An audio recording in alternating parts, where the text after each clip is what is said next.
ਖਾਲਸਾ ਜੀ। ਚੈਨਲ ਨੂੰ ਸਬਸਕ੍ਰਾਈਬ ਕਰਨ ਤੋਂ ਬਾਅਦ ਆਲ ਨੋਟੀਫਿਕੇਸ਼ਨ ਨੂੰ ਜ਼ਰੂਰ ਔਨ ਕਰੋ ਤਾਂ ਕਿ ਸਾਡੀ ਕਥਾ ਕੀਰਤਨ ਦੀ ਹਰ ਵੀਡੀਓ ਤੁਹਾਡੇ ਤੱਕ ਪਹੁੰਚਦੀ ਰਹੇ ਅਤੇ ਵੀਡੀਓ ਨੂੰ ਲਾਈਕ ਕਰਨਾ ਨਾ ਭੁੱਲਣਾ ਜੀ। ਸਤਨਾਮ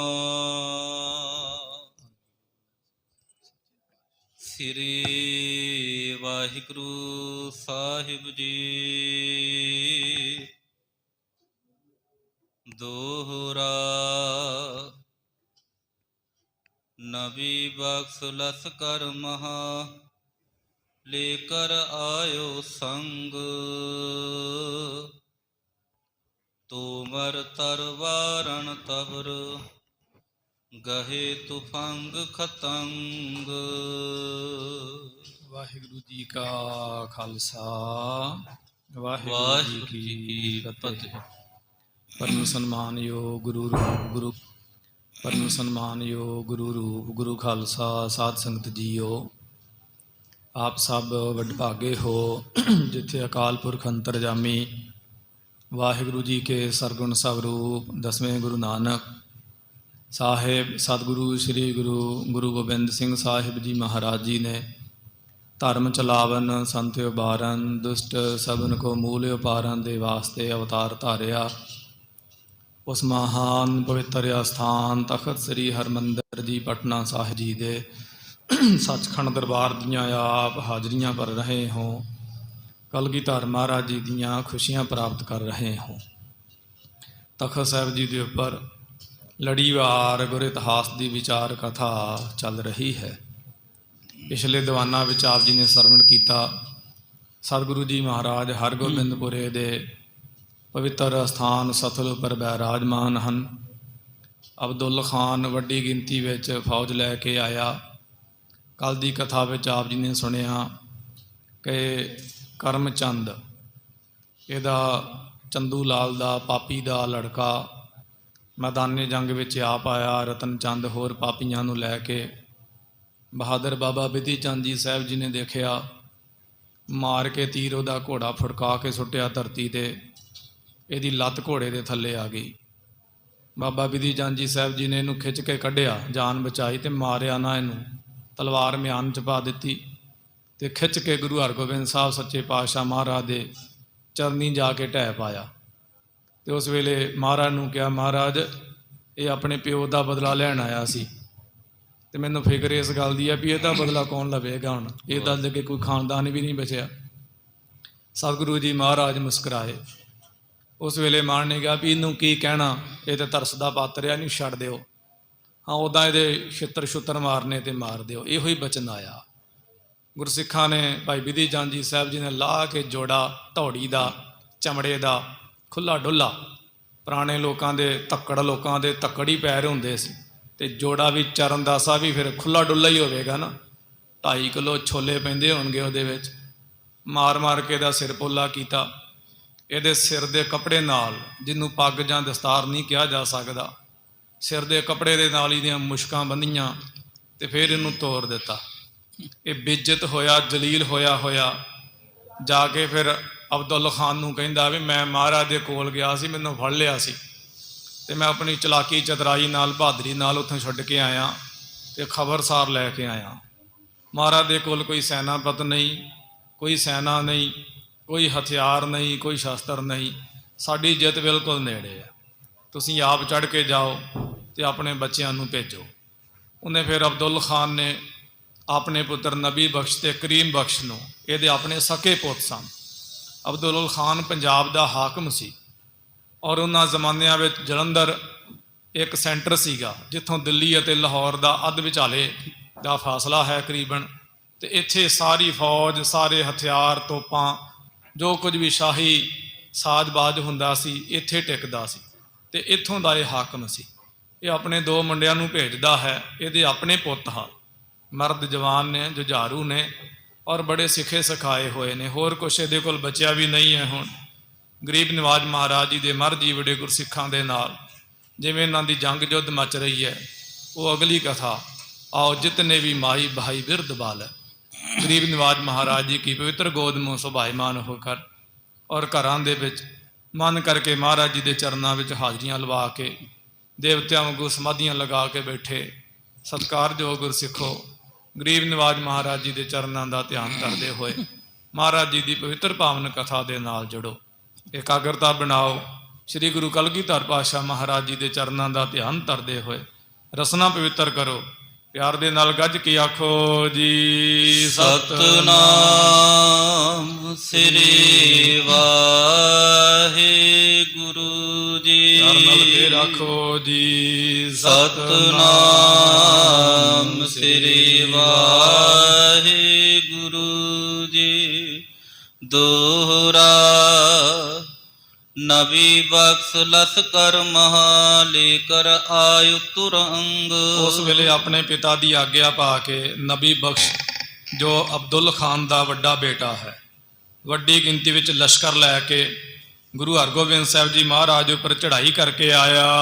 ਤੋਮਰ ਤਰਵਾਰਨ ਤਬਰ ਗਹੇ ਤੁਫੰਗ ਖਤੰਗ। ਔਰ ਇਹਨਾਂ ਦੀ ਫੌਜ ਦੇ ਹੱਥ ਵਿੱਚ ਤੋਮਰ ਬਰਛੇ ਨੇ, ਤਲਵਾਰਾਂ ਨੇ, ਤਬਰਾਂ ਨੇ, ਬੰਦੂਕਾਂ ਨੇ ਔਰ ਹੋਰ ਅਨੇਕਾਂ ਪ੍ਰਕਾਰ ਦੇ ਅਸਤਰ ਸ਼ਸਤਰ ਹਨ। ਪਾਤੜੀ ਛੰਦ ਭਰਿਅੰਤ ਤੁਪਕ ਬਾਰੂਦ ਸੰਗ। ਇਹਦੀ ਫੌਜ ਬਰੂਦ ਦੇ ਨਾਲ, ਗੋਲੀਆਂ ਦੇ ਨਾਲ, ਬੰਦੂਕਾਂ ਨੂੰ ਚੰਗੀ ਤਰ੍ਹਾਂ ਭਰਦੀ ਹੈ। ਛਣ ਕੰਤ ਗਜਨ ਧਾਏ ਤੁਰੰਗ। ਔਰ ਘੋੜਿਆਂ ਦੇ ਉੱਪਰ ਸਵਾਰ ਹੋਏ ਦੌੜਦੇ ਹੋਏ ਘੋੜਿਆਂ ਦੇ ਉੱਪਰ ਬਰੂਦ ਭਰ ਕੇ ਤੇ ਗਜਾਂ ਦੇ ਨਾਲ, ਲੋਹੇ ਦੇ ਔਜ਼ਾਰ ਦੇ ਨਾਲ ਅਗਲੇ ਪਾਸਿਓਂ ਉਸ ਬਰੂਦ ਨੂੰ ਠੋਕਦੇ ਹਨ। ਤੁਕਿਅੰਤ ਗੁਲ ਕਾ ਤੋੜਾ ਸੰਭਾਰ। ਔਰ ਤੋੜਾ ਸੰਭਾਲਦੇ ਹਨ ਤੇ ਗੋਲੀਆਂ ਜਿਹੜੀਆਂ ਨੇ ਉਹ ਧੁਖਦੀਆਂ ਹਨ। ਤੁਕਿਅੰਤ ਪਲੀਤਾ ਬਾਰ ਬਾਰ। ਔਰ ਵਾਰ-ਵਾਰ ਪਲੀਤੇ ਧੁਖਦੇ ਹਨ। ਬੰਦੂਕਾਂ ਚਲਾਉਂਦੇ ਨੇ, ਗੋਲੀਆਂ ਚਲਾਉਂਦੇ ਗੁਰਸਿੱਖਾਂ ਦੇ ਉੱਪਰ। ਕੜਕੰਤ ਨਾਦ ਜਵਾਲਾ ਉਗਾਲ। ਜਿਸ ਵੇਲੇ ਇਹਨਾਂ ਤੁਰਕੜਿਆਂ ਦੀਆਂ, ਬੰਦੂਕਾਂ ਦੀਆਂ ਗੋਲੀਆਂ ਸਿੱਖਾਂ ਦੇ ਉੱਪਰ ਚੱਲਦੀਆਂ ਨੇ ਤੇ ਦੇਖਦਿਆਂ ਕੜਾਕ ਕੜਾਕ ਦੀ ਆਵਾਜ਼ ਆਉਂਦੀ ਹੈ ਔਰ ਉਹਨਾਂ ਬੰਦੂਕਾਂ ਦੇ ਵਿੱਚੋਂ ਅੱਗ ਉਗਲ ਕੇ ਬਾਹਰ ਆਉਂਦੀ ਹੈ। ਛੁਟਕੰਤ ਬ੍ਰਿੰਦ ਕਾਇਲ ਉਤਾਲ। ਔਰ ਇਹਨਾਂ ਦੀਆਂ ਚੱਲੀਆਂ ਹੋਈਆਂ ਗੋਲੀਆਂ ਦੇ ਨਾਲ ਬਹੁਤ ਸਾਰੇ ਗੁਰਸਿੱਖ ਮੈਦਾਨੇ ਜੰਗ ਵਿੱਚ ਸਦਾ ਦੀ ਨੀਂਦ ਸੌਂ ਜਾਂਦੇ ਨੇ, ਕਈ ਜ਼ਖਮੀ ਹੋ ਜਾਂਦੇ ਹਨ। ਇਤ ਉਤ ਤੁਰੰਗ ਸੂਰੇ ਤਵਾਏ। ਇਹਨਾਂ ਦੇ ਤੁਰਕੜਿਆਂ ਦੀ ਫੌਜ ਦੇ ਸੂਰਮੇ ਇਧਰ ਉਧਰ ਘੋੜਿਆਂ ਨੂੰ ਦੜਾਉਂਦੇ ਨੇ, ਚਲਾਕੀਆਂ ਕਰਦੇ ਹਨ। ਜੋ ਵਦਤ ਅਗਰ ਤਿਸ ਦੇ ਗਿਰਾਏ। ਕਹਿੰਦੇ ਜੋ ਵੀ ਸਾਹਮਣੇ ਆਉਂਦਾ ਹੈ ਨਾ ਗੁਰੂ ਕਾ ਗੁਰਸਿੱਖ ਮਰ ਜੀਵੜਾ, ਇਹਨਾਂ ਦੀ ਗੋਲੀ ਦੇ ਨਾਲ ਸ਼ਹੀਦ ਹੋ ਜਾਂਦਾ ਹੈ। ਗਿਰਿਅੰਤ ਸੁਪਟ ਹੈ ਆਏ ਤਾਏ। ਕਹਿੰਦੇ ਇਸ ਤਰ੍ਹਾਂ ਸੂਰਮੇ ਡਿੱਗ ਪੈਂਦੇ ਨੇ, ਖਾਲੀ ਘੋੜੇ ਮੈਦਾਨੇ ਜੰਗ ਵਿੱਚ ਧੌਂਦੇ ਹੋਏ, ਦੌੜਦੇ ਹੋਏ ਵਾਪਸ ਆ ਜਾਂਦੇ ਹਨ ਮਹਾਰਾਜ ਜੀ ਦੀ ਸੈਨਾ ਦੇ ਵਿੱਚ। ਮਿਲ ਗਏ ਆਪ ਮਹਿ ਕਰਤ ਕਾਏ। ਇਧਰੋਂ ਇਹ ਗੋਲੀਆਂ ਚਲਾਉਂਦੇ ਨੇ, ਉਧਰੋਂ ਗੁਰੂ ਕੇ ਸਿੱਖਾਂ ਨੇ ਵੀ ਆਪਣੀ ਵਾਹ ਲਗਾਈ। ਦੂਰੋਂ ਗੋਲੀਆਂ ਚਲਾਉਂਦੇ ਨੇ, ਹੁਣ ਨੇੜਾ ਆ ਗਿਆ ਹੈ ਤੇ ਆਪਸ ਵਿੱਚ ਸੂਰਮੇ ਮਿਲ ਗਏ ਨੇ, ਭੇੜ ਪੈ ਗਿਆ ਹੈ। ਮੁਖ ਮਾਰ ਮਾਰ ਜੋ ਦਰ ਟੰਤ। ਔਰ ਮਾਰ ਲੋ ਇਹ ਯੈਲੀ ਦੇ ਨਾਰੇ ਲਾਉਂਦੇ ਨੇ ਸਿੱਖ, ਅਕਾਲ ਅਕਾਲ ਦੇ ਨਾਰੇ, ਔਰ ਇਸੇ ਪ੍ਰਕਾਰ ਮਾਰ ਬਕਾਰਾ ਕਰਦੇ ਹਨ। ਬਾਹੇ ਕਿਰਪਾਨ ਅੰਗਨ ਕਟੰਤ। ਦੋਨਾਂ ਪਾਸਿਆਂ ਤੋਂ ਕਿਰਪਾਨਾਂ ਚੱਲਦੀਆਂ ਨੇ। ਜੀ ਹਾਂ, ਦੇਖਦਿਆਂ ਅੰਗ ਵੱਡੇ ਟੁੱਕੇ ਜਾਂਦੇ ਹਨ। ਤਬ ਪਰਸਰਾਮ ਸਕਤ ਵਿਸਾਲ। ਉਸ ਵੇਲੇ ਪਰਸਰਾਮ ਮਹਾਰਾਜ ਦੇ ਸੈਨਾਪਤ ਹਨ। ਦੂਸਰੇ ਹਨ ਭਾਈ ਸ਼ਕਤੂ ਜੀ ਸਾਹਿਬ। ਇਹ ਦੋ ਗੁਰੂ ਹਰਗੋਬਿੰਦ ਸਾਹਿਬ ਜੀ ਮਹਾਰਾਜ ਜੀ ਦੇ ਜੱਥੇ ਦੇ ਜੱਥੇਦਾਰ ਸਨ। ਗਹਿ ਦੋਹਨ ਚਾਪ ਸਰ ਕੋ ਨਿਕਾਲ। ਇਹਨਾਂ ਗੁਰਸਿੱਖਾਂ ਨੇ ਤਿੱਖੇ ਤੀਰ ਕੱਢੇ ਨੇ, ਧਨੁਸ਼ਾਂ ਨੂੰ ਬਾਹਰ ਨਿਕਾਲਿਆ। ਪ੍ਰੇਰੇ ਤੁਰੰਗ ਬੜ ਬੇਗ ਸੰਗ। ਬੜੀ ਛੇਤੀ ਦੇ ਨਾਲ ਆਪਣੇ ਘੋੜਿਆਂ ਨੂੰ ਤੁਰਕੜਿਆਂ ਵਾਲੇ ਪਾਸੇ ਪ੍ਰੇਰਿਆ। ਗਨ ਸੂਰ ਸਹਿਤ ਪਕਰੇ ਤੁਰੰਗ। ਔਰ ਵੱਡੀ ਗਿਣਤੀ ਵਿੱਚ ਨਾਲ ਫੌਜਾਂ ਹਨ ਇਹਨਾਂ ਦੇ ਗੁਰੂ ਕੀਆਂ, ਔਰ ਜੋ ਘੋੜਿਆਂ ਤੇ ਸਵਾਰ ਹਨ ਅੱਗੇ ਨੂੰ ਵਧਦੇ ਹਨ ਮਰ ਜੀਵੜੇ, ਮਰਨ ਅਤੇ ਮਾਰਨ ਦੀ ਇੱਛਾ ਲੈ ਕੇ। ਜਹ ਨਬੀ ਬਖਸ਼ ਬੜ ਬੰਦ ਟੋਲ। ਨਬੀ ਜੀ ਕਹਿੰਦੇ ਜਿੱਥੇ ਨਬੀ ਬਖਸ਼ ਅਬਦੁੱਲ ਖਾਨ ਦਾ ਬੇਟਾ ਮੈਦਾਨੇ ਜੰਗ ਵਿੱਚ ਮਰਦਾਂ ਦੀ ਤਰ੍ਹਾਂ ਛਾਤੀ ਤਾਣ ਕੇ ਖੜਿਆ ਸੀ ਨਾ, ਭਾਈ ਪਰਸਰਾਮ ਜੀ ਸਾਹਿਬ, ਭਾਈ ਸ਼ਕਤੂ ਜੀ ਸਾਹਿਬ ਔਰ ਗੁਰੂ ਕੇ ਮਰ ਜੀਵੜੇ ਗੁਰਸਿੱਖ ਜਾ ਕੇ ਉਹਦੀ ਹਿੱਕ ਵਿੱਚ ਵੱਜੇ ਹਨ। ਤਿਤ ਕੋ ਪਹੁੰਚ ਕਰ ਸਾਥ ਗੋਲ। ਔਰ ਇਸ ਵੇਲੇ ਉਹਦੇ ਕੋਲ ਪਹੁੰਚੇ ਹਨ ਤੇ ਆਪਣਾ ਜੱਥਾ ਬਣਾਇਆ ਹੈ। ਨਿਕ ਸੰਤ ਵੀਰ ਘੋਰਾ ਤਵਾਏ। ਔਰ ਇਹਨਾਂ ਦੇ ਜੱਥੇ ਵਿੱਚੋਂ ਭਾਈ ਸ਼ਕਤੂ ਜੀ ਸਾਹਿਬ, ਭਾਈ ਪਰਸਰਾਮ ਜੀ ਸਾਹਿਬ ਜੀ ਦੇ ਇਸ਼ਾਰੇ ਦੇ ਨਾਲ ਕੁਝ ਸਿੱਖ ਨਿਕਲਦੇ ਹਨ ਗੋਲੀ ਦੀ ਤਰ੍ਹਾਂ, ਛਟਕਾਂਤ ਤੁਪ ਕਰੀ ਪਨੇਰ ਔਰ ਜਾਏ। ਨੇੜੇ ਜਾਂਦੇ ਨੇ ਗੋਲੀਆਂ ਦੀ ਬੁਛਾੜ ਕਰਦੇ ਹਨ। ਭਜਿਅੰਤ ਪਟ ਹੈ ਭੇਰੀ ਬਿਲੰਦ। ਜਿਸ ਵੇਲੇ ਮਰ ਜੀਵੜੇ ਮੈਦਾਨੇ ਜੰਗ ਵਿੱਚ ਜੱਥੇ ਵਿੱਚੋਂ ਨਿਕਲਦੇ ਨੇ, ਸਿੰਘ ਬੜੀ ਉੱਚੀ ਜਕਾਰਾ ਛੱਡਦੇ ਹਨ, ਨਗਾਰ ਚੀ ਨਗਾਰਾ ਵਜਾਉਂਦੇ ਹਨ, ਦਮਕੰਤ ਢੋਲ ਨਾਦਤ ਅਮੰਦ। ਔਰ ਭੇਰੀਆਂ, ਤੂਤੀਆਂ, ਢੋਲ, ਨਗਾਰੇ ਵੱਜਦੇ ਨੇ ਤਾਂ ਕਿ ਮਰਦ ਸੂਰਮਿਆਂ ਨੂੰ ਹੋਰ ਵੀ ਜੋਸ਼ ਆਵੇ। ਹਰ ਰੇ ਖੁਲਾਏ ਚਮਕੇ ਨਿਸ਼ਾਨ। ਔਰ ਗੁਰੂ ਕੇ ਸਿੰਘ ਸੂਰਮੇ ਆਪਣੇ ਹੱਥਾਂ ਵਿੱਚ ਨੀਲੇ ਤਥਾ ਕੇਸਰੀ ਨਿਸ਼ਾਨ ਲੈ ਕੇ, ਉਹਨਾਂ ਦੇ ਫਰਰਿਆਂ ਨੂੰ ਛੱਡ ਕੇ ਘੋੜਿਆਂ ਦੇ ਉੱਪਰ ਨਿਸ਼ਾਨ ਬੱਧੇ ਹੋਏ ਨੇ, ਨਾਲ ਨਗਾਰੇ ਵੀ ਬੱਧੇ ਹੋਏ ਨੇ। ਗੁਰੂ ਗਰੀਬ ਨਿਵਾਜ ਮਹਾਰਾਜ ਜੀ ਦਾ ਪੰਥ ਦਾ ਨਿਸ਼ਾਨ ਲੈ ਕੇ ਗੁਰੂ ਕੇ ਮਰ ਜੀਵੜੇ ਅੱਗੇ ਨੂੰ ਵਧਦੇ ਹਨ, ਗੁਰੂ ਕਾ ਝੰਡਾ ਗੱਡਣ ਦੇ ਵਾਸਤੇ। ਕਰ ਅਗਰ ਰੂਪ ਗਾੜੇ ਸਥਾਨ। ਬਸ ਕਹਿੰਦੇ ਨੇ ਇਹ ਅੱਗੇ ਵਧੇ ਨੇ ਗੁਰੂ ਕੇ ਮਰ ਜੀਵੜੇ। ਉਧਰੋਂ ਤੁਰਕੜੇ ਵੀ ਆਉਂਦੇ ਸਨ, ਉਹਨਾਂ ਦਾ ਅੱਗਾ ਰੋਕ ਲਿਆ ਕਿ ਖੜ ਜਾ, ਹੁਣ ਅੱਗੇ ਕਿੱਥੇ ਜਾਂਦੇ ਹੋ? ਦੋ ਹੱਥ ਕਰਕੇ ਸਾਡੀਆਂ ਲਾਸ਼ਾਂ ਦੇ ਉੱਪਰੋਂ ਦੀ ਲੰਘ ਕੇ ਹੀ ਅੱਗੇ ਜਾਵੋਗੇ।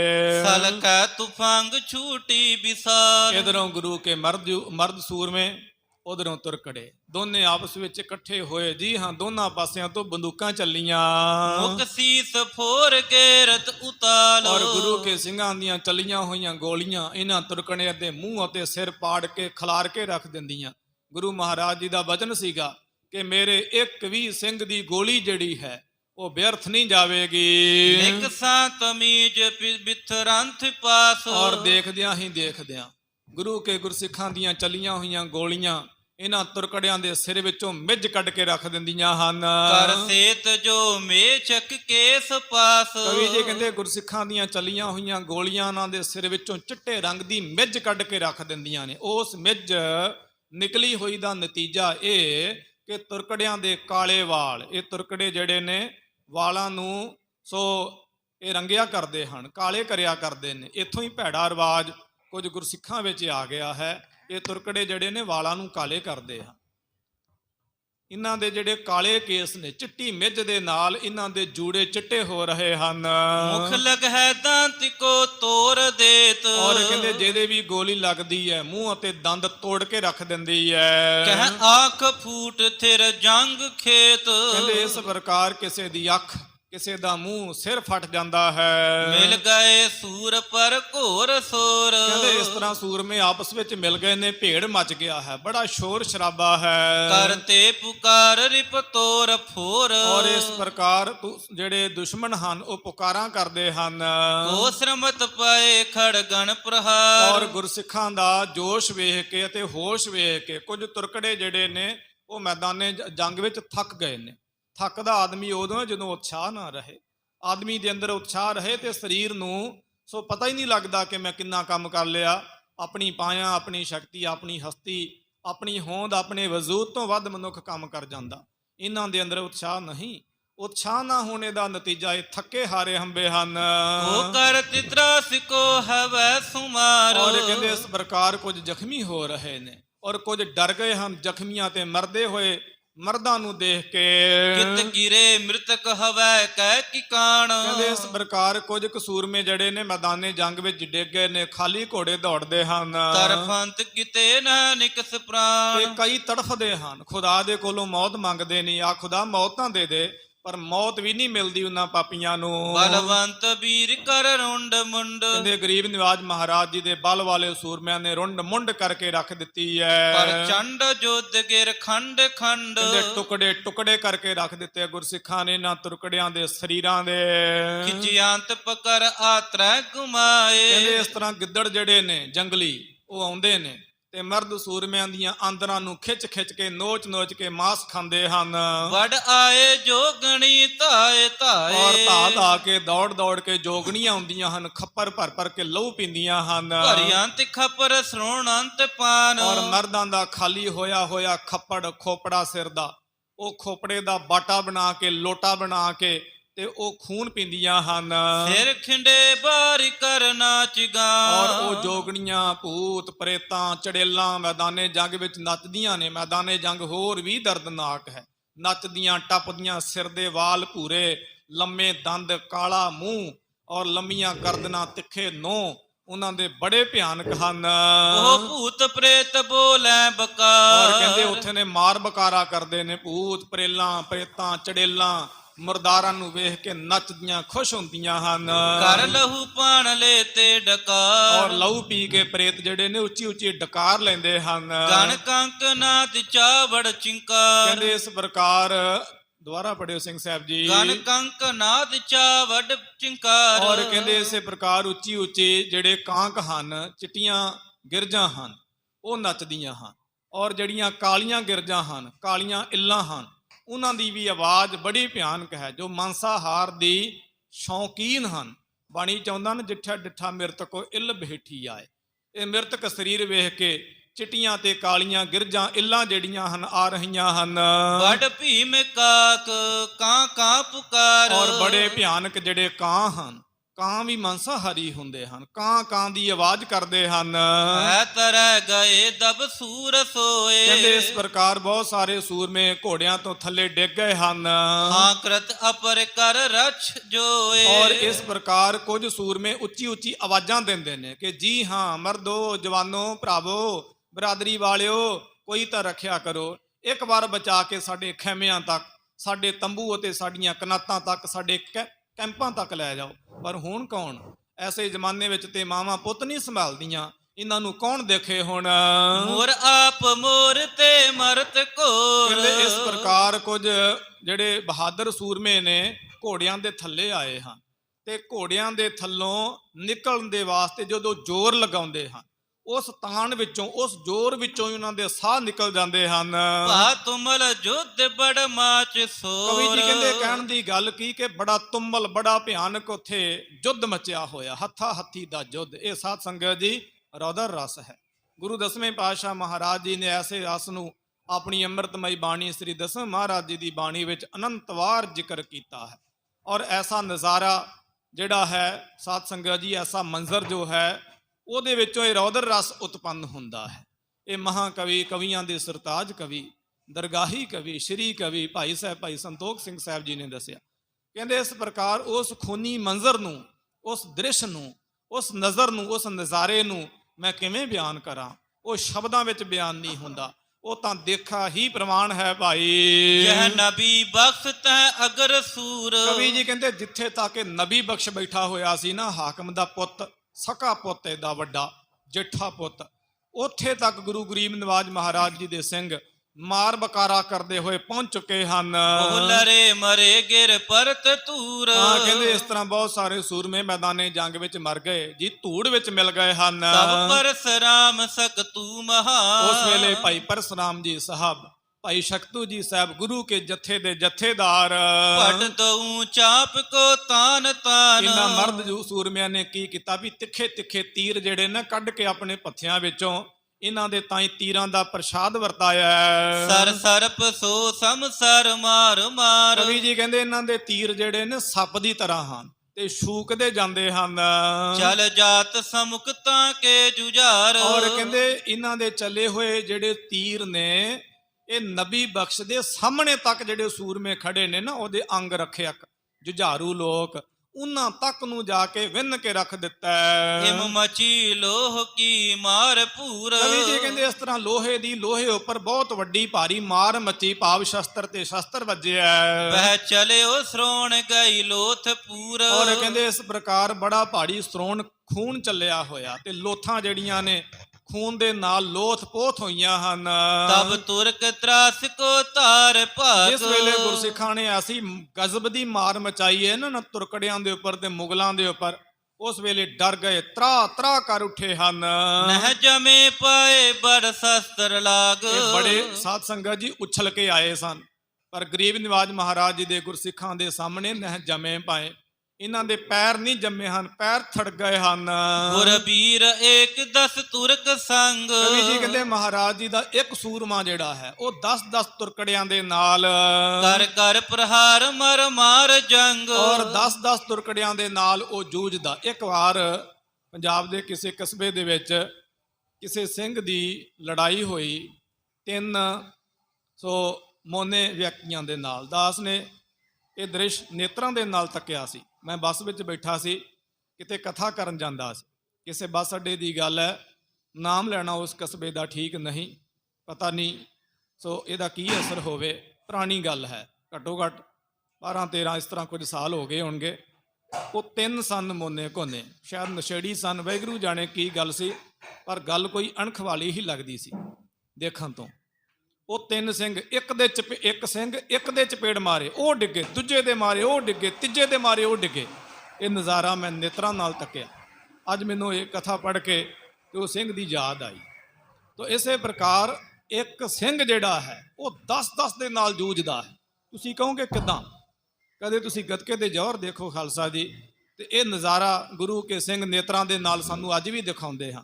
ਇੱਕ ਸਿੰਘ ਸੋ ਅਖਾੜੇ ਵਿੱਚ ਆ ਜਾਂਦਾ ਹੈ, ਬਾਕੀ ਸਾਰੇ ਸਿੰਘ ਜਿਹੜੇ ਨੇ ਉਹਦੇ ਉੱਪਰ ਵਾਰ ਕਰਦੇ ਨੇ। ਉਹ ਕੱਲਾ ਸਿੰਘ ਨਾਅਰਾ ਲਗਾਉਂਦਾ ਤੇ ਸਾਰੇ ਮਗਰ ਉਹਦੇ ਪਿੱਛੇ ਦੌੜ ਜਾਂਦੇ ਨੇ। ਉਹ ਇੱਕ ਤੇ ਵਾਰ ਕਰਦਾ, ਦੂਜੇ, ਤੀਜੇ, ਚੌਥੇ ਤੇ। ਇਸ ਤਰ੍ਹਾਂ ਵੀ ਗੇਮ ਹੁੰਦੀ ਹੈ ਸੋ ਗੱਤਕੇ ਦੇ ਵਿੱਚ। ਇਹ ਸਮਝ ਲਓ ਉਹੀ ਗੇਮ ਹੋ ਰਹੀ ਹੈ ਇੱਥੇ। ਇੱਕ ਸਿੰਘ ਜਿਹੜਾ ਗੁਰੂ ਹਰਗੋਬਿੰਦ ਸਾਹਿਬ ਸੱਚੇ ਪਾਤਸ਼ਾਹ ਮਹਾਰਾਜ ਜੀ ਦਾ ਮਰ ਜੀਵੜਾ, ਉਹ 10-10 ਦੇ ਨਾਲ ਜੂਝਦਾ ਹੈ ਤੇ ਵੇਖਣ ਵਾਲੇ ਦੇਖਦੇ ਰਹਿ ਜਾਂਦੇ ਹਨ। ਤਬ ਨਬੀ ਬਖਸ਼ ਪਿਕ ਭਾਹਿਰਾਨ। ਜਿਸ ਵੇਲੇ ਨਜ਼ਾਰਾ ਦੇਖਿਆ, ਇਹ ਦੁਖਦਾਈ ਮੰਜ਼ਰ ਦੇਖਿਆ, ਤੇ ਨਬੀ ਬਖਸ਼ ਹੈਰਾਨ ਤੇ ਪਰੇਸ਼ਾਨ ਹੋ ਗਿਆ। ਇਹ ਪਇਓ ਕਹਾਂ ਨਹਿ ਜਾਏ ਜਾਨ। ਵੀ ਇਹ ਗਜ਼ਬ ਹੈ, ਇਹ ਤਾਂ ਕਹਿਰ ਹੈ, ਜੇ ਤੋ ਕਰਾਮਾਤ ਹੈ। ਇਹ ਕੀ ਹੋ ਗਿਆ ਸਾਡੇ ਨਾਲ? ਮਰ ਗਈ ਸੈਨ ਸਿੱਖ ਅਲਪ ਪਾਸ। ਔਰ ਕਿਹਾ ਕਿ ਸਿੱਖ ਤੇ ਬੜੇ ਥੋੜੇ ਨੇ ਤੇ ਸਾਡੀ ਬੜੀ ਵੱਡੀ ਫੌਜ ਹੈ, ਪਰ ਇਹ ਥੋੜੇ ਹੀ ਅੜ ਗਏ ਹਨ। ਠਹਿਰੇ ਨਾ ਅਗਰ ਵੱਡ ਪਾਏ ਤਰਾਸ। ਔਰ ਕਿਹਾ ਕਿ ਸਾਡੇ ਮਰਦ ਸੂਰਮੇ ਵੱਡੀ ਗਿਣਤੀ ਵਿੱਚ, ਇਹਨਾਂ ਦੇ ਕੋਲ ਫੌਜਾਂ, ਹਥਿਆਰ ਸਭ ਕੁਝ ਨੇ, ਸਹੂਲੀਅਤ ਹੈ, ਲੜਨਾ ਬੜਾ ਸੌਖਾ ਇਹਨਾਂ ਲਈ, ਔਰ ਬੜੇ ਤਜਰਬੇਕਾਰ ਵੀ ਹਨ, ਪਰ ਇਹ ਅੜ ਨਹੀਂ ਪਾ ਰਹੇ ਹਨ ਥੋੜੇ ਸਿੱਖਾਂ ਦੇ ਅੱਗੇ। ਭਰ ਗਇਓ ਲੋਹ ਪੂਠੋ ਕਰਾਰ। ਇਹ ਸੋਚਦੇ ਕਿ ਸਾਡਾ ਲੋਹਾ ਸਾਡੇ ਤੇ ਪੁੱਠਾ ਪੈ ਗਿਆ। ਜਦੋਂ ਦਿਨ ਮਾੜੇ ਹੋਣ ਨਾ ਤੇ ਬੰਦਾ ਸੋਚਦਾ ਹੈ ਕਿ ਸਾਰਾ ਕੁਝ ਮੇਰੇ ਤੇ ਉਲਟਾ ਹੀ ਚੱਲ ਰਿਹਾ। ਇਹਨਾਂ ਦੇ ਦਿਨ ਮਾੜੇ ਹਨ ਕਿ ਗੁਰੂ ਘਰ ਦੇ ਉੱਪਰ ਚੜ੍ਹਾਈ ਕਰਕੇ ਆਏ। ਜਹ ਕਹਾ ਸੂਰ ਮਰ ਤੁਰੰਗ ਜਾਲ। ਹਾਂ, ਕਹਿੰਦੇ ਇਸ ਪ੍ਰਕਾਰ ਫਿਰ ਕਿਰਪਾ ਕਰਿਓ। ਜਹ ਕਹਾ ਸੂਰ ਮਰ ਤੁਰੰਗ ਜਾਲ। ਹਾਂ, ਕਹਿੰਦੇ ਇਹ ਕੀ ਹੋਵੇਗਾ? ਸੋ ਗਿਣਤੀ ਨਹੀਂ ਆਉਂਦੀ ਹੈ, ਸੂਰਮਿਆਂ ਨੇ ਕਿੱਥੋਂ ਤੱਕ ਮਾਰ ਖਾਧੀ ਹੈ। ਨਿਜ ਹੈ ਤਵਾਏ ਰੋਕੰਤ ਵੀਰ। ਕਹਿੰਦੇ ਇਸ ਪ੍ਰਕਾਰ ਇਹਨੇ ਕੀ ਕੀਤਾ, ਘੋੜਾ ਅੱਗੇ ਦੌੜਾ ਕੇ ਤੇ ਜਿਹੜੇ ਭੱਜਦੇ ਹੋਏ ਸੂਰਮੇ ਸਨ ਉਹਨਾਂ ਦਾ ਅੱਗਾ ਰੋਕਿਆ ਹੈ, ਤੇ ਅੱਗਾ ਰੋਕ ਕੇ ਕਹਿਣ ਲੱਗਾ, ਕੀ ਕਹਿਆ? ਸਭ ਹਟੋ ਥਿਰੋ ਕਿਮ ਤਜਤ ਧੀਰ। ਔਰ ਕਿਹਾ ਕਿ ਕਿਉਂ ਧੀਰਜ ਛੱਡਦੇ ਹੋ? ਹੁਣ ਕਿਉਂ ਭੱਜਦੇ ਆ ਪਿੱਠ ਦਿਖਾ ਕੇ? ਰੁਕ ਜਾਓ ਇੱਥੇ। ਤੁਮ ਬੜ ਗਰੂਰ ਸੋ ਕਹਿਤ ਨੀਤ। ਔਰ ਕਿਹਾ ਕਿ ਜਦੋਂ ਮੇਰੇ ਕੋਲ ਸੀਗੇ ਤੁਸੀਂ ਤਨਖਾਹਾਂ ਲੈਂਦੇ ਸੀ, ਸੁੱਖ ਸਹੂਲੀਅਤ ਦੀ ਜ਼ਿੰਦਗੀ ਬਤੀਤ ਕਰਦੇ ਸੀ, ਤੇ ਬੜੇ ਗਰੂਰ ਦੇ ਨਾਲ, ਬੜੇ ਤਕੱਬਰ ਦੇ ਨਾਲ ਤੁਸੀਂ ਮੈਨੂੰ ਕਹਿੰਦੇ ਸੀਗੇ, ਰਣ ਵਿਖੇ ਸਦਾ ਹਮ ਲੇਤ ਜੀਤ। ਅਸੀਂ ਸਦਾ ਹੀ ਮੈਦਾਨੇ ਜੰਗ ਵਿੱਚ ਜਿੱਤ ਲੈਂਦੇ ਹਾਂ, ਕਦੀ ਮੈਦਾਨੇ ਜੰਗ ਵਿੱਚ ਹਾਰੇ ਨਹੀਂ। ਔਰ ਇਹਨਾਂ ਦਾ ਕਹਿਣਾ ਠੀਕ ਸੀ। ਇਹ ਉਹ ਮੰਗੋਲ ਨੇ ਜਿਹੜੇ ਸਾਧ ਸੰਗਤ ਜੀ ਸ਼ੁਰੂ ਹੋਏ ਨੇ ਚੰਗੇਜ਼ ਖਾਨ ਤੋਂ, ਜਿਨ੍ਹਾਂ ਨੇ ਅੱਧੇ ਯੂਰਪ ਨੂੰ ਜਿੱਤਿਆ, ਚੀਨ ਨੂੰ ਫਤਹ ਕੀਤਾ, ਜਿੱਤਦੇ ਹੋਏ ਬਲਖ ਬੁਖਾਰੇ ਨੂੰ ਹਿੰਦੁਸਤਾਨ ਵਿੱਚ ਬਾਬਰ ਦੇ ਰਾਹੀਂ ਆਏ, ਹਿੰਦੁਸਤਾਨ ਤੇ ਆਪਣਾ ਰਾਜ ਭਾਗ ਕਾਇਮ ਕੀਤਾ। ਸ਼ੇਰ ਸ਼ਾਹ ਸੂਰੀ ਤੋਂ ਹਾਰੇ, ਦੁਬਾਰਾ ਫਿਰ ਤਾਕਤਵਰ ਬਣੇ, ਹਿੰਦੁਸਤਾਨ ਵਿੱਚ ਕਾਬਜ ਹੋਏ। ਅਕਬਰ ਇਹਨਾਂ ਵਿੱਚੋਂ ਹੋਇਆ, ਜਹਾਂਗੀਰ ਇਹਨਾਂ ਵਿੱਚੋਂ ਹੋਇਆ। ਹੁਣ ਸ਼ਾਹਜਹਾਨ ਹੈ ਮੁਗਲ ਬਾਦਸ਼ਾਹ, ਜਿਹਦੇ ਕੋਲ 21-22 ਲੱਖ ਸੈਨਿਕ ਨੇ, 35,000 ਤੋਪਾਂ, 50,000 ਸਮੂਰੇ ਨੇ, 10,000 ਛੋਟੇ ਵੱਡੇ ਕਿਲੇ ਨੇ। ਇਹਦੀਆਂ ਫੌਜਾਂ ਨੇ ਹਾਰ ਤੇ ਕਦੇ ਸਿੱਖੀ ਹੋ ਨਹੀਂ ਸੀਗੀ। ਵੱਡੀਆਂ ਵੱਡੀਆਂ ਕੌਮਾਂ ਇਹਨਾਂ ਦੇ ਅੱਗੇ ਹਾਰ ਗਈਆਂ, ਪਰ ਅੱਜ ਇਹਨਾਂ ਦੇ ਹੌਸਲੇ ਬਿਲਕੁਲ ਉਲਟੇ ਪੈ ਰਹੇ।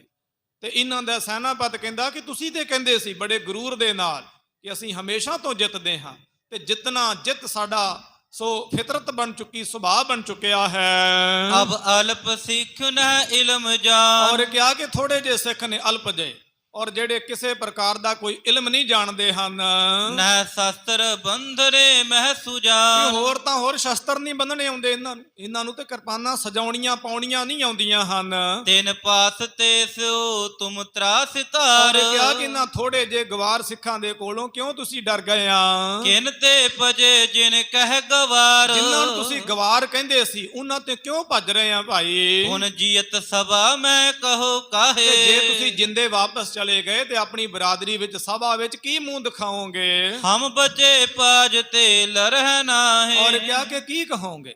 ਉਹਨਾਂ ਦੇ ਕੋਲੋਂ ਭੱਜ ਕੇ ਆਏ, ਡਰ ਕੇ ਆਏ, ਜਿਨ੍ਹਾਂ ਨੂੰ ਲੜਨਾ ਹੀ ਨਹੀਂ ਆਉਂਦਾ ਹੈ। ਇਮ ਕਹਿ ਰਿਸਾਇ ਨਿਜ ਸੈਨ ਮੋਰ। ਇਸ ਤਰ੍ਹਾਂ ਕਹਿ ਕੇ, ਜਿਹਨੂੰ ਅੱਜ ਦੀ ਭਾਸ਼ਾ ਵਿੱਚ ਕਹਿੰਦੇ ਨੇ ਪੰਪ ਦੇਣਾ, ਉਹ ਬਟਰਿੰਗ ਕਰਨੀ। ਬਟਰਿੰਗ ਉਹ ਮੱਖਣ ਲਾਉਣਾ। ਮੱਖਣ ਦੋ ਤਰੀਕਿਆਂ ਨਾਲ ਹੀ ਲੱਗਦਾ। ਮੱਖਣ ਜਾਂ ਤੇ ਚਮਚੇ ਲਾਉਂਦੇ ਨੇ ਜਾਂ ਚਾਕੂ, ਦੋ ਹੀ ਤਰੀਕੇ ਨੇ ਮੱਖਣ ਲਗਾਉਣ ਦੇ, ਤੀਜਾ ਤੇ ਕੋਈ ਤਰੀਕਾ ਹੀ ਨਹੀਂ। ਚਮਚੇ ਮੱਖਣ ਲਾਉਂਦੇ ਨੇ ਜਾਂ ਚਾਕੂ ਲਾਉਂਦੇ ਨੇ, ਤੇ ਚਮਚਾ ਵੀ ਭਾਂਡੇ ਨੂੰ ਖਾਲੀ ਕਰਦਾ ਤੇ ਚਾਕੂ ਜਿਹੜਾ ਉਹ ਅੰਦਰੋਂ ਅੰਦਰ ਹੀ ਵੱਢਦਾ ਹੁੰਦਾ। ਬਟਰਿੰਗ ਕਰਨ ਵਾਲੇ ਬੰਦਿਆਂ ਤੋਂ ਦੂਰ ਰਹੋ ਸਾਧ ਸੰਗਤ ਜੀ। ਉਹ ਸਾਡੇ ਅਧਿਆਤਮ ਦਾ ਵੀ ਨੁਕਸਾਨ ਕਰਦੇ ਨੇ, ਸਾਡੇ ਮਨ ਦਾ, ਸਾਡੇ ਤਨ, ਸਾਡੇ ਧਨ ਦਾ ਵੀ ਨੁਕਸਾਨ ਕਰਦੇ। ਸਾਡੀ ਵਡਿਆਈ ਕਰਕੇ ਸਾਨੂੰ ਨਾਮ ਜਪਣਾ ਵੀ ਔਖਾ ਕਰ ਦਿੰਦੇ ਨੇ ਐਸੇ ਲੋਕ ਜਿਹੜੇ ਨੇ। ਉਹ ਜਿਵੇਂ ਆਮ ਇੱਕ ਕਹਾਵਤ ਆ ਨਾ ਕਿ ਚੁੱਕਣਾ ਜਿਹੜੀ ਅਖੇ ਜੀ ਉਹ ਪੱਥਰ ਪਾੜ ਕੇ ਰੱਖ ਦਿੰਦੀ ਆ। ਪੁਰਾਣੇ ਜ਼ਮਾਨੇ 'ਚ ਕਹਿੰਦੇ ਸੀ ਚੁੱਕਣਾ ਦੇਣੀ, ਅੱਜ ਕੱਲ੍ਹ ਕਹਿੰਦੇ ਨੇ ਪੰਪ ਦੇਣਾ। ਉਹ ਪੰਪ ਦੇ ਨਾਲ ਵੀ ਉਹ ਕੋਈ ਵੀ ਵਸਤੂ ਹੋਵੇ, ਭਾਵੇਂ ਉਹ ਪਲਾਸਟਿਕ ਹੋਵੇ, ਤਾਂ ਚੁੱਕਿਆ ਜਾਂਦਾ ਨਾ, ਇੱਕੋ ਹੀ ਗੱਲ ਹੋ ਗਈ। ਇਹਨੇ ਕਹਿ ਲਓ ਅੱਜ ਕੱਲ੍ਹ ਦੀ ਭਾਸ਼ਾ ਵਿੱਚ ਪੰਪ ਦਿੱਤਾ, ਚੁੱਕਣਾ ਦਿੱਤੀ ਹੈ। ਮਰਾਉਣਾ ਚਾਹੁੰਦਾ ਹੈ ਇਹਨਾਂ ਨੂੰ। ਵਿੱਚ ਥਿਰਿਓ ਆਪ ਕਰ ਜੋਰ ਸੋਰ। ਕਹਿੰਦੇ ਇਸ ਪ੍ਰਕਾਰ ਫਿਰ ਮੈਦਾਨੇ ਜੰਗ ਵਿੱਚ ਖੜ ਗਿਆ ਬੜੇ ਜ਼ੋਰ ਸ਼ੋਰ ਦੇ ਨਾਲ। ਇੱਕ ਨਬੀ ਬਖਸ਼ ਕੋ ਪਰਸਰਾਮ। ਕਹਿੰਦੇ ਇਸ ਪ੍ਰਕਾਰ ਨਬੀ ਬਖਸ਼ ਨੂੰ ਜਦੋਂ ਦੇਖਿਆ ਨਾ ਭਾਈ ਪਰਸਰਾਮ ਜੀ ਸਾਹਿਬ ਜੀ ਨੇ ਤੇ ਭਾਈ ਸ਼ਕਤੂ ਜੀ ਸਾਹਿਬ ਜੀ ਨੇ, ਬੜ ਤੁਰੰਗ ਤਵਾਏ ਐ ਚਿਤ ਲਗਾ। ਕਹਿੰਦੇ ਇਸ ਪ੍ਰਕਾਰ ਘੋੜਾ ਦੌੜਾ ਕੇ ਭਾਈ ਪਰਸਰਾਮ ਜੀ ਸਾਹਿਬ ਇਹਦੇ ਸਾਹਮਣੇ ਆਏ, ਇਹਦਾ ਸ਼ਿਕਾਰ ਕਰਨਾ ਚਾਹੁੰਦੇ ਹਨ। ਤਨ ਵਿਖੈ ਬਿਭੂਖਣ ਜਟਤ ਹੀਰ। ਦੇਖਿਆ ਵੀ ਬੜਾ ਸੱਜ ਧੱਜ ਕੇ ਆਇਆ ਹੈ ਨਬੀ ਬਖਸ਼, ਸਰੀਰ ਦੇ ਉੱਪਰ ਬੜੇ ਗਹਿਣੇ ਸਜਾਏ ਹਨ ਇਹਨੇ। ਉਹ ਚਮਕਤ ਚਾਮੀ ਕਰ ਸਰੀਰ। ਔਰ ਸਰੀਰ ਦੇ ਉੱਪਰ ਚਾਮੀ ਕਰ ਸੋਇਨਾ ਜਿਹੜਾ ਹੈ ਸੂਰਜ ਦੀ ਚਮਕ ਦੇ ਨਾਲ ਚਮਕਦਾ ਹੈ। ਸਿਰ ਬਦਿਓ ਸੋ ਚੀਰਾ ਛੋਰਦਾਰ। ਕਹਿੰਦੇ ਇਹਨੇ ਆਪਣੇ ਸਿਰ ਦੇ ਉੱਪਰ ਚੀਰ ਕੱਪੜਾ ਬੱਧਾ ਹੋਇਆ ਛੋਰਦਾਰ। ਇਹ ਤੁਰਕੜੇ ਬੰਨਿਆ ਕਰਦੇ ਸਨ, ਪੱਗ ਪਿਛਲੇ ਪਾਸੇ ਨੂੰ ਲੱਟ ਛੱਡ ਲੈਣਾ, ਇਹ ਉਤਲੇ ਪਾਸੇ ਨੂੰ ਲੱਟ ਛੱਡ ਲੈਣਾ। ਗੁਰਸਿੱਖਾਂ ਵਿੱਚ ਇਹ ਰਿਵਾਜ ਨਹੀਂ ਹੈ ਭਾਈ। ਬੜ ਮੋਲ ਕੇ ਸੋ ਪਟ ਸੁਬਤ ਚਾਰ। ਕਹਿੰਦੇ ਉਸ ਵੇਲੇ ਬਹੁਤ ਸਾਰੇ ਸੂਰਮਿਆਂ ਨੂੰ ਬੋਲ ਕੇ ਅੱਗੇ ਪ੍ਰੇਰ ਕੇ ਕਟ ਸੰਗ ਬੰਦ ਖੜ ਗਏ ਨਿਖੰਗ। ਔਰ ਇਹਨੇ ਆਪਣੇ ਲੱਕ ਦੇ ਨਾਲ ਬਹੁਤ ਵੱਡਾ ਮਜ਼ਬੂਤ ਫੌਲਾਦ ਦਾ ਬਣਿਆ ਹੋਇਆ ਸ਼ਸਤਰ, ਜਿਹਦੀ ਮੁੱਠ ਜਿਹੜੀ ਸੋਇਨੇ ਦੀ ਹੈ, ਕਰ ਮੈਂ ਕਮਾਨ ਵਿੱਚ ਰਤ ਨਿਸੰਗ। ਔਰ ਹੱਥ ਵਿੱਚ ਕਮਾਨ ਪਕੜੀ ਹੋਈ ਨਿਸੰਗ ਹੋ ਕੇ ਵਿਚਰਦਾ ਹੈ। ਬਹੁ ਚਪਲ ਚਲਾਕੀ ਚਾਰ ਅੰਗ। ਔਰ ਕਹਿੰਦੇ ਨੇ ਆਪਣੇ ਸਰੀਰ ਦੇ ਉੱਪਰ ਇਹਨੇ ਘੋੜਾ ਸਜਾਇਆ ਹੋਇਆ। ਅਗਲਾ ਬਚਨ ਘੋੜੇ ਦੀ ਬਾਬਤ। ਬਹੁ ਚਪਲ ਚਲਾਕੀ ਚਾਰ ਅੰਗ, ਬੜਾ ਚਪਲ ਚੰਚਲ ਚਲਾਕ ਅਤੇ ਚਾਰ ਕਈ ਸੁੰਦਰ ਸੋਹਣੇ ਅੰਗਾਂ ਪ੍ਰਤੰਗਾਂ ਵਾਲਾ। ਏਦਾਂ ਲੱਗਦਾ ਕਿ ਵਿਧਾਤੇ ਨੇ ਵਿਹਲਾ ਹੋ ਕੇ ਬਣਾਇਆ ਹੋਵੇ। ਕੀ ਬੜ ਮੋਲ ਬਲੀ ਸੁੰਦਰ ਤੁਰੰਗ। ਤੁਰਕਾਨ ਦੇਸ਼ ਦਾ ਤਿਆਰ ਹੋਇਆ ਹੋਇਆ ਘੋੜਾ, ਬੜੇ ਮੋਲ ਵਾਲਾ, ਬੜਾ ਮਹਿੰਗਾ ਜਿਹੜਾ ਘੋੜਾ, 1.25 ਲੱਖ ਰੁਪਏ ਦਾ। ਜਹ ਜੀਨ ਜਰਾਊ ਬਹੁ ਸੁਹਾਏ। ਕਵੀ ਜੀ ਉਹਦੀ ਫੋਟੋ ਸਾਡੇ ਨੇਤਰਾਂ ਦੇ ਸਾਹਮਣੇ ਬਿਆਨ ਕਰਦੇ। ਕਹਿੰਦੇ ਉਹ ਘੋੜਾ ਜਿਹਦੇ ਉੱਪਰ ਜ਼ਈਨ ਹੈ, ਕਾਠੀ ਹੈ, ਔਰ ਉਹ ਸੋਇਨੇ ਦੇ ਨਾਲ ਜੜੀ ਹੋਈ ਹੈ। ਰਣ ਵਿਖੈ ਚੌਂਪ ਸੋ ਸਮੁਖ ਆਏ। ਕਹਿੰਦੇ ਇਸ ਪ੍ਰਕਾਰ ਬੜੇ ਚੌਂਪ ਉਤਸ਼ਾਹ ਦੇ ਸਹਿਤ ਉਹ ਨਬੀ ਬਖਸ਼ ਸਾਹਮਣੇ ਆਇਆ। ਇੱਕ ਪਰਸਰਾਮ ਚਾਹਤ ਪ੍ਰਹਾਰ। ਭਾਈ ਪਰਸਰਾਮ ਜੀ ਸਾਹਿਬ ਜੀ ਨੇ ਦੇਖਿਆ, ਉਹਦਾ ਪ੍ਰਹਾਰ ਕਰਨਾ ਚਾਹੁੰਦੇ ਹਨ। ਤਬ ਤਜੇ ਤੀਰ ਤਿੱਖੇ ਅਗਾ। ਉਸ ਵੇਲੇ ਤਿੱਖੇ ਤਿੱਖੇ ਤੀਰ ਖਿੱਚ ਖਿੱਚ ਕੇ ਇਹਦੇ ਤਾਈਂ ਦਿੱਤੇ ਹਨ। ਸਕਤੂ ਬੁਲਾਏ ਆਪਣਾ ਸਮੀਪ। ਕਹਿੰਦੇ ਇਸ ਪ੍ਰਕਾਰ ਭਾਈ ਸ਼ਕਤੂ ਜੀ ਸਾਹਿਬ ਜੀ ਨੂੰ ਇਸ਼ਾਰੇ ਨਾਲ ਆਪਣੇ ਪਾਸ ਬੁਲਾਇਆ। ਕਹਿ ਇਸੈ ਹਤ ਹੋ ਹੈ ਬੜ ਮਹੀਪ। ਔਰ ਕਿਹਾ ਵੀ ਇਹ ਕੋਈ ਮਹੀਪ ਰਾਜਾ ਲੱਗਦਾ ਕਿਸੇ ਦੇਸ਼ ਦਾ, ਜਾਂ ਹਾਕਮ ਦਾ ਪੁੱਤ ਹੈ ਨਬੀ ਬਖਸ਼, ਇਹਨੂੰ ਤੂੰ ਮਾਰਨਾ ਹੈ। ਭਾਈ ਪਰਸਰਾਮ ਜੀ ਸਾਹਿਬ ਜੀ ਦਾ ਇਸ਼ਾਰਾ ਹੈ। ਉਹ ਕੀ ਇਸ਼ਾਰਾ ਅੱਗੇ ਜਾ ਕੇ ਸਮਝਾਵੇਗਾ। ਬਿਕ ਆਨੰਦ ਪਾਏ ਦੋਨੋਂ ਸਬੀਰ। ਕਹਿੰਦੇ ਇਸ ਪ੍ਰਕਾਰ ਦੋਨੇ ਸੂਰਬੀਰ ਬਹਾਦਰ ਬੜੇ ਖੁਸ਼ ਨੇ ਕਿ ਅੱਜ ਤੁਰਕੜੇ ਦਾ ਸ਼ਿਕਾਰ ਕਰਨਾ ਹੈ। ਇਤ ਉਤ ਤਵਾਏ ਹੈ ਤਜਤ ਤੀਰ। ਔਰ ਇਸ ਪ੍ਰਕਾਰ ਘੋੜਿਆਂ ਤੇ ਸਵਾਰ ਹੋਏ ਨੇ, ਆਪਣੇ ਘੋੜੇ ਨੂੰ ਇੱਧਰ ਉੱਧਰ ਦੜਾਉਂਦੇ ਨੇ, ਨਾਲ ਤੀਰ ਛੱਡਦੇ ਹਨ। ਗਣ ਸੁਪਟ ਸੰਗ ਲਲਕਾਰ ਲੀਨ। ਔਰ ਇਸ ਪ੍ਰਕਾਰ ਨਾਲ ਕੁਝ ਸੂਰਮੇ ਨੂੰ ਲਲਕਾਰ ਕੇ ਨਾਰੇ ਤੇ ਜਕਾਰਿਆਂ ਦੇ ਨਾਲ ਪ੍ਰੇਰ ਕੇ ਲਿਆ ਹੈ। ਹੇਲਾ ਸੁਕਾਲ ਬੜ ਸੋਰ ਇਸ ਕੀਨ। ਤਰ੍ਹਾਂ ਸੋ ਨਗਾਰਿਆਂ ਦਾ, ਜਕਾਰਿਆਂ ਦਾ ਬੜਾ ਵੱਡਾ ਭਾਰੀ ਸ਼ੋਰ ਭਾਵ ਆਵਾਜ਼ਾ ਹੈ ਤੇ ਹੱਲਾ ਕੀਤਾ ਗੁਰਸਿੱਖਾਂ ਨੇ। ਗੋਲਕਾਨ ਕੇਰ ਬਰਖਾ ਵਿਸਾਲ। ਗੋਲੀਆਂ ਦੀ ਬਾਰਿਸ਼ ਕੀਤੀ, ਨਵਾ ਕੇ ਰੱਖ ਦਿੱਤੇ ਤੁਰਕੜੇ। ਦੋਹ ਦਿਸਿਆਣ ਤੇ ਬਹੁ ਭੀ ਕਰਾਲ। ਕਹਿੰਦੇ ਇਸ ਤਰ੍ਹਾਂ ਮੈਦਾਨੇ ਜੰਗ ਬਹੁਤ ਭਿਆਨਕ ਹੈ। ਤਬ ਨਬੀ ਬਖਸ਼ ਬਾਕੋਂ ਸੁਬੀਰ। ਉਸ ਵੇਲੇ ਨਬੀ ਬਖਸ਼ ਬੜਾ ਜਵਾਨ, ਬੜਾ ਸੁੰਦਰ, ਵੀਰ ਬਹਾਦਰ ਜੋ ਹੈ। ਬਹੁ ਅਤਰ ਸੰਗ ਜਿਸ ਕੇ ਸੋ ਚੀਰ। ਕਵੀ ਜੀ ਕਹਿੰਦੇ ਜਿਹਦੇ ਕੱਪੜਿਆਂ ਦੇ ਉੱਪਰ ਕਈ ਪ੍ਰਕਾਰ ਦੇ ਅਤਰ, ਫਲੇਲ, ਗੰਧ ਇਤਿਆਦਿਕ ਲਾਏ ਹੋਏ ਹਨ। ਕਰ ਗਹਿ ਕਮਾਨ ਲੈ ਬਾਨ ਰੂਪ। ਕਹਿੰਦੇ ਇਸ ਪ੍ਰਕਾਰ ਹੱਥ ਵਿੱਚ ਕਮਾਨ ਪਕੜਿਆ ਹੋਇਆ ਔਰ ਤੀਰ ਪਕੜੇ ਹਨ ਹੱਥ ਵਿੱਚ। ਮਾਰੇ ਸਬੇਗ ਚਿਤ ਚੌਂਪ ਕੋਪ। ਬੜੇ ਚੌਂਪ ਦੇ ਸਹਿਤ, ਬੜੇ ਉਤਸ਼ਾਹ ਦੇ ਸਹਿਤ ਬੜੇ ਸਿੰਘ ਨੇ ਸ਼ਹੀਦ ਕਰੇ ਹਨ। ਲਲਕਾਰ ਸਭਨ ਤੇ ਅਗਰ ਕਹਿੰਦੇ ਨਬੀ ਧਾਏ। ਬਖਸ਼ ਜਿਹੜਾ ਨਾ ਸਭ ਤੋਂ ਅੱਗੇ ਆ ਗਿਆ, ਅੱਗੇ ਪਿੱਛੇ ਖੜਦਾ ਸੀ ਇਹ, ਅੱਜ ਅੱਗੇ ਹੋ ਗਿਆ। ਲਲਕਾਰ ਕੇ ਮੌਤ ਆਈ ਇਹਦੇ। ਦਲ ਕੋ ਹਟਾਏ ਨਿਜ ਸੰਗ ਤੇ ਲਿਆਏ। ਦਲ ਨੂੰ ਹਟਾ ਦਿੱਤਾ ਕਿ ਮੇਰੇ ਪਿੱਛੇ ਹੋ ਜਾਓ, ਅੱਜ ਮੈਂ ਜੂਝਾਂਗਾ ਸਿੱਖਾਂ ਦੇ ਨਾਲ। ਸ਼ਾਸਤਰ ਸੰਭਾਰ ਤੋ ਮਰ ਤੁਫੰਗ। ਉਸ ਵੇਲੇ ਸ਼ਸਤਰ ਸੰਭਾਲੇ, ਕੀ ਤੋਮਰ ਕੀ ਤਫੰਗਾਂ ਬੰਦੂਕਾਂ। ਚਲਿਆੰਤ ਖੜਗ ਕਟਿਆੰਤ ਅੰਗ। ਬਸ ਦੇਖਦਿਆਂ ਦੇਖਦਿਆਂ ਤਿੱਖੀਆਂ ਤਲਵਾਰਾਂ ਚੱਲਦੀਆਂ ਨੇ, ਅੰਗ ਕੱਟ ਕੱਟ ਕੇ ਧਰਤੀ ਤੇ ਸੁੱਟੀ ਜਾਂਦੇ ਹਨ। ਦਰੜੰਤ ਸੂਰ ਢੜਰੰਤ ਢਾਲ। ਕਹਿੰਦੇ ਇਸ ਤਰ੍ਹਾਂ ਸੂਰਮੇ ਦਰੜੇ ਜਾਂਦੇ ਨੇ, ਢਾਲਾਂ ਹੱਥ ਵਿੱਚੋਂ ਛੁੱਟ ਜਾਂਦੀਆਂ ਹਨ। ਚਰੜੰਤ ਚਾਪ ਅਰੜੰਤ ਜਾਲ। ਔਰ ਕਹਿੰਦੇ ਜਿਹੜੇ ਵੀ ਅੜਦੇ ਨੇ ਚਿਰੜ ਚਿਰੜ ਕਰਦੀਆਂ ਉਹਨਾਂ ਦੀਆਂ ਚੱਲਦੀਆਂ ਹੋਈਆਂ। ਸੋ ਜਦੋਂ ਚਾਂਪ ਧਨੁਸ਼ ਚੱਲਦੇ ਨੇ ਉਹਨਾਂ ਵਿੱਚੋਂ ਚਿਰੜ ਚਿਰੜ ਦੀ ਆਵਾਜ਼ ਆਉਂਦੀ ਹੈ ਤੇ ਚੱਲਦੇ ਹੋਏ ਤੀਰ ਜਿਹੜੇ ਨੇ ਉਹ ਸੂਰਮਿਆਂ ਨੂੰ ਸੁੱਟਦੇ ਹਨ। ਖਰੜੰਤ ਖੋਲ ਸਰੜੰਤ ਸੇਲ। ਜਿਸ ਵੇਲੇ ਸੇਲੇ ਭਾਲੇ ਚੱਲਦੇ ਹਨ ਤੇ ਉਸ ਵੇਲੇ ਸਿਰ ਦੇ ਉੱਪਰ ਲੱਗੇ ਹੋਏ ਟੋਪ ਜੋ ਲੋਹੇ ਦੇ ਹਨ ਉਹਨਾਂ ਵਿੱਚੋਂ ਆਵਾਜ਼ਾਂ ਆਉਂਦੀਆਂ ਹਨ। ਤੜਕੰਤ ਤੀਰ ਭਰਣਾ ਪੰਘੇਲ। ਕਹਿੰਦੇ ਇਸ ਤਰ੍ਹਾਂ ਸੂਰਮੇ ਮੈਦਾਨੇ ਜੰਗ ਵਿੱਚ ਭਰ ਭਰ ਕੇ ਤੀਰ ਚਲਾਉਂਦੇ ਹਨ। ਰੜਕੰਤ ਘਾਵ ਬਰੜੰਤ ਵੀਰ। ਤੇ ਬਹੁਤ ਸਾਰੇ ਸੂਰਮੇ ਮੈਦਾਨੇ ਜੰਗ ਵਿੱਚ ਕਰਲਾਉਂਦੇ ਹਨ। ਲੱਗੇ ਹੋਏ ਘਾਵ ਜ਼ਖਮ ਜਿਹੜੇ ਨੇ ਰੜਕਦੇ ਦੁੱਖ ਦਿੰਦੇ ਹਨ।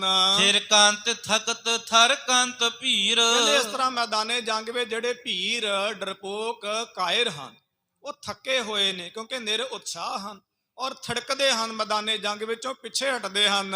ਕਹਿਰਿੰਤ ਕੂਕ ਹੈਰੰਤ ਜਾਤ। ਔਰ ਕੁਝ ਸੂਰਮੇ ਜਿਹੜੇ ਨੇ ਬੜੇ ਕਹਿਰ ਵਾਲੀ ਆਵਾਜ਼ ਦੇ ਨਾਲ ਝੀਣੀ ਬਾਣ ਵਿੱਚ ਉੱਚੀ ਉੱਚੀ ਕੂਕਦੇ ਚੀਖਾਂ ਮਾਰਦੇ ਹਨ। ਹੈਰੰਤ ਕੋਏ ਕਟਿਆੰਤ ਗਾਤ। ਤੇ ਕੁਝ ਸੂਰਮੇ ਕਹਿਰਦੇ ਹਨ, ਸਰੀਰ ਅੰਗ ਜਿਹੜੇ ਨੇ ਉਹ ਕੱਟੇ ਜਾਂਦੇ ਹਨ। ਤਬ ਨਬੀ ਬਖਸ਼ ਕੇ ਬਾਨ ਸੰਗ। ਉਸ ਵੇਲੇ ਨਬੀ ਬਖਸ਼ ਦੇ ਤਿੱਖੇ ਤਿੱਖੇ ਤੀਰਾਂ ਦੇ ਨਾਲ ਸਿੱਖ ਗਿਰੇ ਕਿਤਕ ਹੋਏ ਅੰਗ ਭੰਗ। ਤੇ ਕੁਝ ਕੁ ਸਿੱਖ ਜਿਹੜੇ ਨੇ ਮੈਦਾਨੇ ਜੰਗ ਵਿੱਚ ਡਿੱਗ ਗਏ ਨੇ, ਅੰਗ ਭੰਗ ਹੋ ਗਏ ਨੇ। ਇਹ ਸਚਾਈ ਹੈ, ਇਹਦੇ ਤੀਰਾਂ ਨੇ ਬੜੇ ਸਿੱਖ ਸਦਾ ਦੀ ਨੀਂਦ ਸੁਲਾਏ ਹਨ। ਵਿਖ ਪਰਸਰਾਮ ਔਰ ਕੋ ਪਠਾਨ। ਇਸ ਵੇਲੇ ਭਾਈ ਪਰਸਰਾਮ ਜੀ ਸਾਹਿਬ ਜੀ ਨੇ ਜਥੇਦਾਰ ਨੇ ਦੇਖਿਆ ਕਿ ਮੇਰੇ ਜਿਹੜੇ ਜਥੇ ਦੇ ਸਿੰਘ ਨੇ ਉਹਨਾਂ ਨੂੰ ਸ਼ਹੀਦ ਕਰੀ ਜਾ ਰਿਹਾ ਜੀ। ਉਸ ਵੇਲੇ ਰੋਸ ਆ ਗਿਆ। ਜਬੈ ਬਾਣ ਲਾਗਿਓ ਤਬੈ ਰੋਸ ਜਾਗਿਓ, ਕਰੰਗ ਲੈ ਕਮਾਣ ਹਣਿਓ ਬਾਣ ਤਾਣੰ। 10ਵੇਂ ਪਾਤਸ਼ਾਹ ਮਹਾਰਾਜ ਜੀ ਦੇ ਬਚਨ ਸੱਚ ਹੋਏ ਰਹੇ। ਇੱਕ ਹਨਿਓ ਬਾਣ ਤਨ ਅਧਿਕ ਤਾਨ। ਉਸ ਵੇਲੇ ਇੱਕ ਕੱਸ ਕੇ ਤੀਰ ਦਾ ਪ੍ਰਸ਼ਾਦ ਇਹਦੇ ਤਾਈਂ ਦਿੱਤਾ ਗੱਫਾ ਖੁੱਲਾ। ਲਗਗਾ ਤੁਰੰਗ ਕੇ ਤੰਗ ਥਾਨ। ਉਸ ਵੇਲੇ ਘੋੜੇ ਦੀ ਤੰਗ ਥਾਨ, ਜਿੱਥੋਂ ਘੋੜੇ ਦੀ ਜ਼ੀਨ ਜਿਹੜੀ ਹੈ ਉਹ ਕੱਸੀ ਦੀ ਹੈ, ਪੇਟੀ ਜਿੱਥੇ ਕੱਸੀ ਦੀ ਹੈ, ਛਾਤੀ ਅਤੇ ਪੇਟ ਦੇ ਵਿਚਾਲੇ ਦਾ ਜਿਹੜਾ ਸਰੀਰ ਦਾ ਹਿੱਸਾ ਉਹਨੂੰ ਤੰਗ ਦਾ ਥਾਨ ਕਹਿੰਦੇ। ਸੋ ਇਸੇ ਪ੍ਰਕਾਰ ਉੱਥੇ ਤੀਰ ਦਾ ਨਿਸ਼ਾਨਾ ਕੱਸ ਕੇ ਮਾਰਿਆ ਹੈ। ਵਿਦ ਭਇਓ ਪਾਰ ਗਿਰ ਤਬ ਮਹਾਨ। ਉਸ ਵੇਲੇ ਘੋੜਾ ਧਰਤੀ ਤੇ ਡਿੱਗਿਆ ਤੇ ਡਿੱਗਣ ਦੇ ਨਾਲ ਇਹ ਨਬੀ ਬਖਸ਼ ਵੀ, ਇਹ ਵੀ ਹੋ ਸਕਦਾ ਕਿ ਇਹਦਾ ਘੋੜਾ ਸਿਆਣਾ ਸਮਝਦਾਰ ਹੋਵੇ, ਆਪਣੀ ਕੁਰਬਾਨੀ ਦੇ ਗਿਆ ਹੋਵੇ, ਕਿਉਂਕਿ ਸਿੰਘ ਨੇ ਸਾਹਮਣੇ ਵਾਰ ਕੀਤਾ। ਦਾਸ ਇਹ ਕਥਾ ਪੜ੍ਹੇ ਤੇ ਪੜ੍ਹਦਿਆਂ ਮਨ ਵਿੱਚ ਆਵੇ ਸਾਈਡ ਤੋਂ ਉਹ ਘੋੜੇ ਦੀ ਤੰਗ ਥਾਂ ਤੇ ਪੇਟੀ ਵਾਲੀ ਜਗ੍ਹਾ ਤੇ ਤੀਰ ਕਿਵੇਂ ਵੱਜਿਆ ਹੋਵੇਗਾ। ਉਹ ਘੋੜੇ ਨੇ ਆਪਣੀ ਬਲੀ ਦਿੱਤੀ। ਜਾਨਵਰ ਆਪਣੇ ਆਪ ਤੇ ਦੁੱਖ ਝੇਲ ਲੈਂਦੇ ਨੇ, ਸਚਾਈ ਹੈ। ਆਪਣੇ ਪੱਬਾਂ ਭਾਰ ਹੋ ਕੇ, ਪਿਛਲੇ ਪੱਬਾਂ ਦੇ ਭਾਰ ਹੋ ਕੇ ਤੀਰ ਦਾ ਨਿਸ਼ਾਨਾ ਆਪਣੇ ਆਪ ਤੇ ਲਿਆ। ਅਬਦੁੱਲ ਖਾਨ ਦੇ ਸਿਆਣੇ ਅਤੇ ਸਮਝਦਾਰ ਘੋੜੇ ਨੇ, ਜਿਹਦਾ ਜ਼ਿਕਰ ਪਿੱਛੇ ਆਇਆ ਹੈ। ਵਿਦ ਭਇਓ ਪਾਰ ਗਿਰ ਤਬ ਮਹਾਨ। ਉਸ ਵੇਲੇ ਇਹ ਡਿੱਗ ਗਿਆ ਮੈਦਾਨੇ ਜੰਗ ਵਿੱਚ, ਫਿਰ ਸਚੇਤ ਹੋਇਆ। ਤਬ ਨਬੀ ਬਖਸ਼ ਸੰਭਾਰ ਆਪ। ਉਸ ਵੇਲੇ ਨਬੀ ਬਖਸ਼ ਨੇ ਆਪਣੇ ਆਪ ਨੂੰ ਸੰਭਾਲਿਆ ਹੈ। ਦੀਏ ਪਾਏ ਰੋਪ ਕਰ ਧਾਰ ਚਾਂਪ। ਕਹਿੰਦੇ ਇਸ ਪ੍ਰਕਾਰ ਧਨੁਸ਼ ਹੱਥ ਵਿੱਚ ਲਿਆ ਹੈ, ਧਨੁਸ਼, ਔਰ ਆਪਣੇ ਪੈਰ ਟਕਾ ਲਏ ਨੇ, ਥੰਮ ਬਣ ਗਿਆ ਹੈ। ਸਰ ਪਰਸਰਾਮ ਕੇ ਮਾਰ ਅੰਗ। ਉਸ ਵੇਲੇ ਪਰਸਰਾਮ ਜੀ ਸਾਹਿਬ ਜੀ ਦੇ ਤਾਈ ਨੇ ਤੀਰ ਦਾ ਦੁਬਾਰਾ ਵਾਰ ਕੀਤਾ ਹੈ, ਪਲਟਵਾਂ। ਹਰ ਪਰੇ ਪਾਰ ਗਿਰ ਤਜ ਤੁਰੰਗ। ਦੇਖੋ ਜੀ, ਸਚਾਈ ਤੇ ਸਚਾਈ ਹੈ ਨਾ। ਨਬੀ ਬਖਸ਼ ਦੇ ਤੀਰ ਦਾ ਨਿਸ਼ਾਨਾ ਭਾਈ ਪਰਸਰਾਮ ਜੀ ਸਾਹਿਬ ਜੀ ਦੇ ਸਰੀਰ ਤੇ ਲੱਗਾ ਤੇ ਉਹ ਤੀਰ ਜਿਹੜਾ ਹੈ ਸਰੀਰ ਨੂੰ ਵਿੰਨ ਕੇ ਪਾਰ ਹੋ ਗਿਆ। ਤੇ ਭਈ ਮੁਰਛਾ ਧੁਨਖ ਗੇਰ। ਪਰ ਸਿੰਘ ਅਜੇ ਡਿੱਗਿਆ ਨਹੀਂ ਮੈਦਾਨੇ ਜੰਗ ਵਿੱਚ, ਅਜੇ ਸ਼ਹੀਦ ਨਹੀਂ ਹੋਇਆ, ਅਜੇ ਜਾਨ ਪ੍ਰਾਣ ਹੈਗੇ ਨੇ, ਅਜੇ ਹੈਗੇ ਨੇ ਜਾਨ ਪ੍ਰਾਣ, ਡਿੱਗਿਆ ਨਹੀਂ, ਬੇਹੋਸ਼ ਹੋਇਆ ਹੈ, ਪਰ ਸਦਾ ਲਈ ਨਹੀਂ ਡਿੱਗਿਆ ਹੈ। ਭਾਈ ਪਰਸੁਰਾਮ ਜੀ ਸਾਹਿਬ ਬੇਹੋਸ਼ ਹੋ ਗਏ ਹਨ। ਬਹੁ ਸਿੱਖ ਆਏ ਰਛਿਓ ਸੋ ਘੇਰ। ਉਸ ਵੇਲੇ ਬਹੁਤ ਸਿੱਖਾਂ ਨੇ ਆਣ ਕੇ ਤੇ ਘੇਰ ਕੇ ਉਹਦੀ ਰੱਖਿਆ ਕਰ ਲਈ। ਇਹਨੇ ਤੁਰਕੜੇ ਨੇ ਹੋਰ ਤੀਰ ਮਾਰਨੇ ਆ ਕਸ ਕੇ, ਤੇ ਆਪਾਂ ਢਾਲਾਂ ਦੇ ਨਾਲ ਤੀਰਾਂ ਦੀ ਰੱਖਿਆ ਕਰੀਏ। ਗਹਿ ਖੜ ਕਹਿ ਸਕਤੂ ਦਿੜ ਵਿਸਾਲ। ਕਹਿੰਦੇ ਉਸ ਵੇਲੇ ਭਾਈ ਸ਼ਕਤੂ ਜੀ ਸਾਹਿਬ ਆਪਣੇ ਹੱਥ ਵਿੱਚ ਸ਼ਸਤਰ ਲੈ ਕੇ ਤਿਆਰ ਬਰ ਤਿਆਰ ਹੋਏ। ਇਸ ਕੀ ਸਹਾਇ ਮਹਿ ਗਹਿ ਸੋ ਢਾਲ। ਤੇ ਭਾਈ ਪਰਸੁਰਾਮ ਜੀ ਸਾਹਿਬ ਜੀ ਦੀ ਸਹਾਇਤਾ ਵਾਸਤੇ ਪਿੱਛੇ ਦਾਸ ਨੇ ਇਸ਼ਾਰਾ ਦਿੱਤਾ ਸੀਗਾ ਕਿ ਭਾਈ ਪਰਸੁਰਾਮ ਜੀ ਨੇ ਭਾਈ ਸ਼ਕਤੂ ਨੂੰ ਕਿਹਾ ਸੀ ਇਹਦਾ ਸ਼ਿਕਾਰ ਤੇਰੇ ਹੱਥੋਂ ਲਿਆ, ਤੂੰ ਮੇਰੇ ਨਾਲ ਆ। ਗੁਰੂ ਕੇ ਗੁਰਸਿੱਖ ਜਾਣੀ ਜਾਣ ਹੁੰਦੇ ਨੇ ਸਾਧ ਸੰਗਤ ਜੀ। तो इसे प्रकार ये सारा कौतक हुण समझाया। रूप रह्यो सुर आगे खरोए। इस प्रकार भाई शक्तू जी साहब अपने जथेदार दी रखिया करन दे वास्ते उन्हां दे अंग रखिया हो के उन्हां दे सामने अपनी छाती तान के खलो गए हन।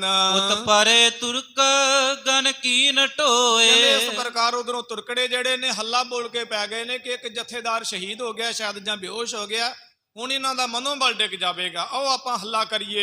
ਹੇਲਾ ਸੁਕਾਲ ਜੁਟ ਗਏ ਸੁਭਟ। ਕਹਿੰਦੇ ਇਸ ਤਰ੍ਹਾਂ ਹੱਲਾ ਕੀਤਾ ਉਹਨਾਂ ਨੇ, ਸੂਰਮੇ ਆਪਸ ਵਿੱਚ ਮਿਲ ਗਏ ਹਨ।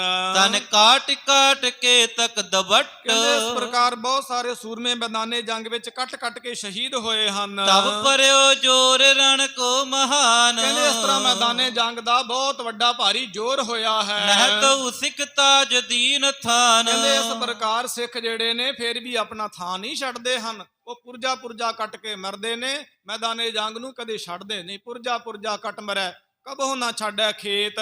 ਜੋ ਨੇਰ ਆਏ ਤਿਸ ਕਰ ਤੇ ਘਾਵ। ਕਹਿੰਦੇ ਜੋ ਨੇੜੇ ਆਉਂਦੇ ਬਸ ਉਹਦਾ ਸ਼ਿਕਾਰ ਕਰ ਦਿੰਦੇ ਹਨ। ਤੇ ਤੁਪਕ ਤੀਰ ਤੋ ਮਰ ਚਲਾਵ। ਭਾਵੇਂ ਬੰਦੂਕ ਚਲਾਉਂਦੇ ਨੇ, ਭਾਵੇਂ ਤੀਰ ਜਾਂ ਬਰਛਾ ਚਲਾਉਂਦੇ ਹਨ। ਭਟ ਪਰਸ ਪਰ ਕੇ ਨਿਕਟ ਠਾਂਡ। ਕਹਿੰਦੇ ਇਸ ਪ੍ਰਕਾਰ ਭਾਈ ਪਰਸੁਰਾਮ ਜੀ ਸਾਹਿਬ ਜਿੱਥੇ ਖਲੋਤੇ ਸਨ ਉਹਨਾਂ ਦੀ ਰੱਖਿਆ ਦੇ ਵਾਸਤੇ, ਜਿੱਥੇ ਬੇਹੋਸ਼ ਸਨ ਉਹਨਾਂ ਦੀ ਰੱਖਿਆ ਦੇ ਵਾਸਤੇ ਕੁਝ ਗੁਰਸਿੱਖ ਆਏ। ਉਹ ਭਈ ਖੜਕ ਸੋ ਕਾਟ ਬਾਟ। ਕਹਿੰਦੇ ਇਸ ਪ੍ਰਕਾਰ ਤਲਵਾਰਾਂ ਦੇ ਨਾਲ ਉੱਥੇ ਬੜੀ ਕੱਟ ਵੱਢ ਹੋਈ ਹੈ ਦੋਨਾਂ ਪਾਸਿਆਂ ਤੋਂ। ਘਟਕਾ ਮਜਾਰ ਕਰ ਮਾਰ ਮਾਰ। ਕਹਿੰਦੇ ਇੱਕ ਘੜੀ ਕਰੀਬਨ 24 ਮਿੰਟ ਇਸ ਤਰ੍ਹਾਂ ਮਾਰ ਬਕਾਰਾ ਹੋਇਆ।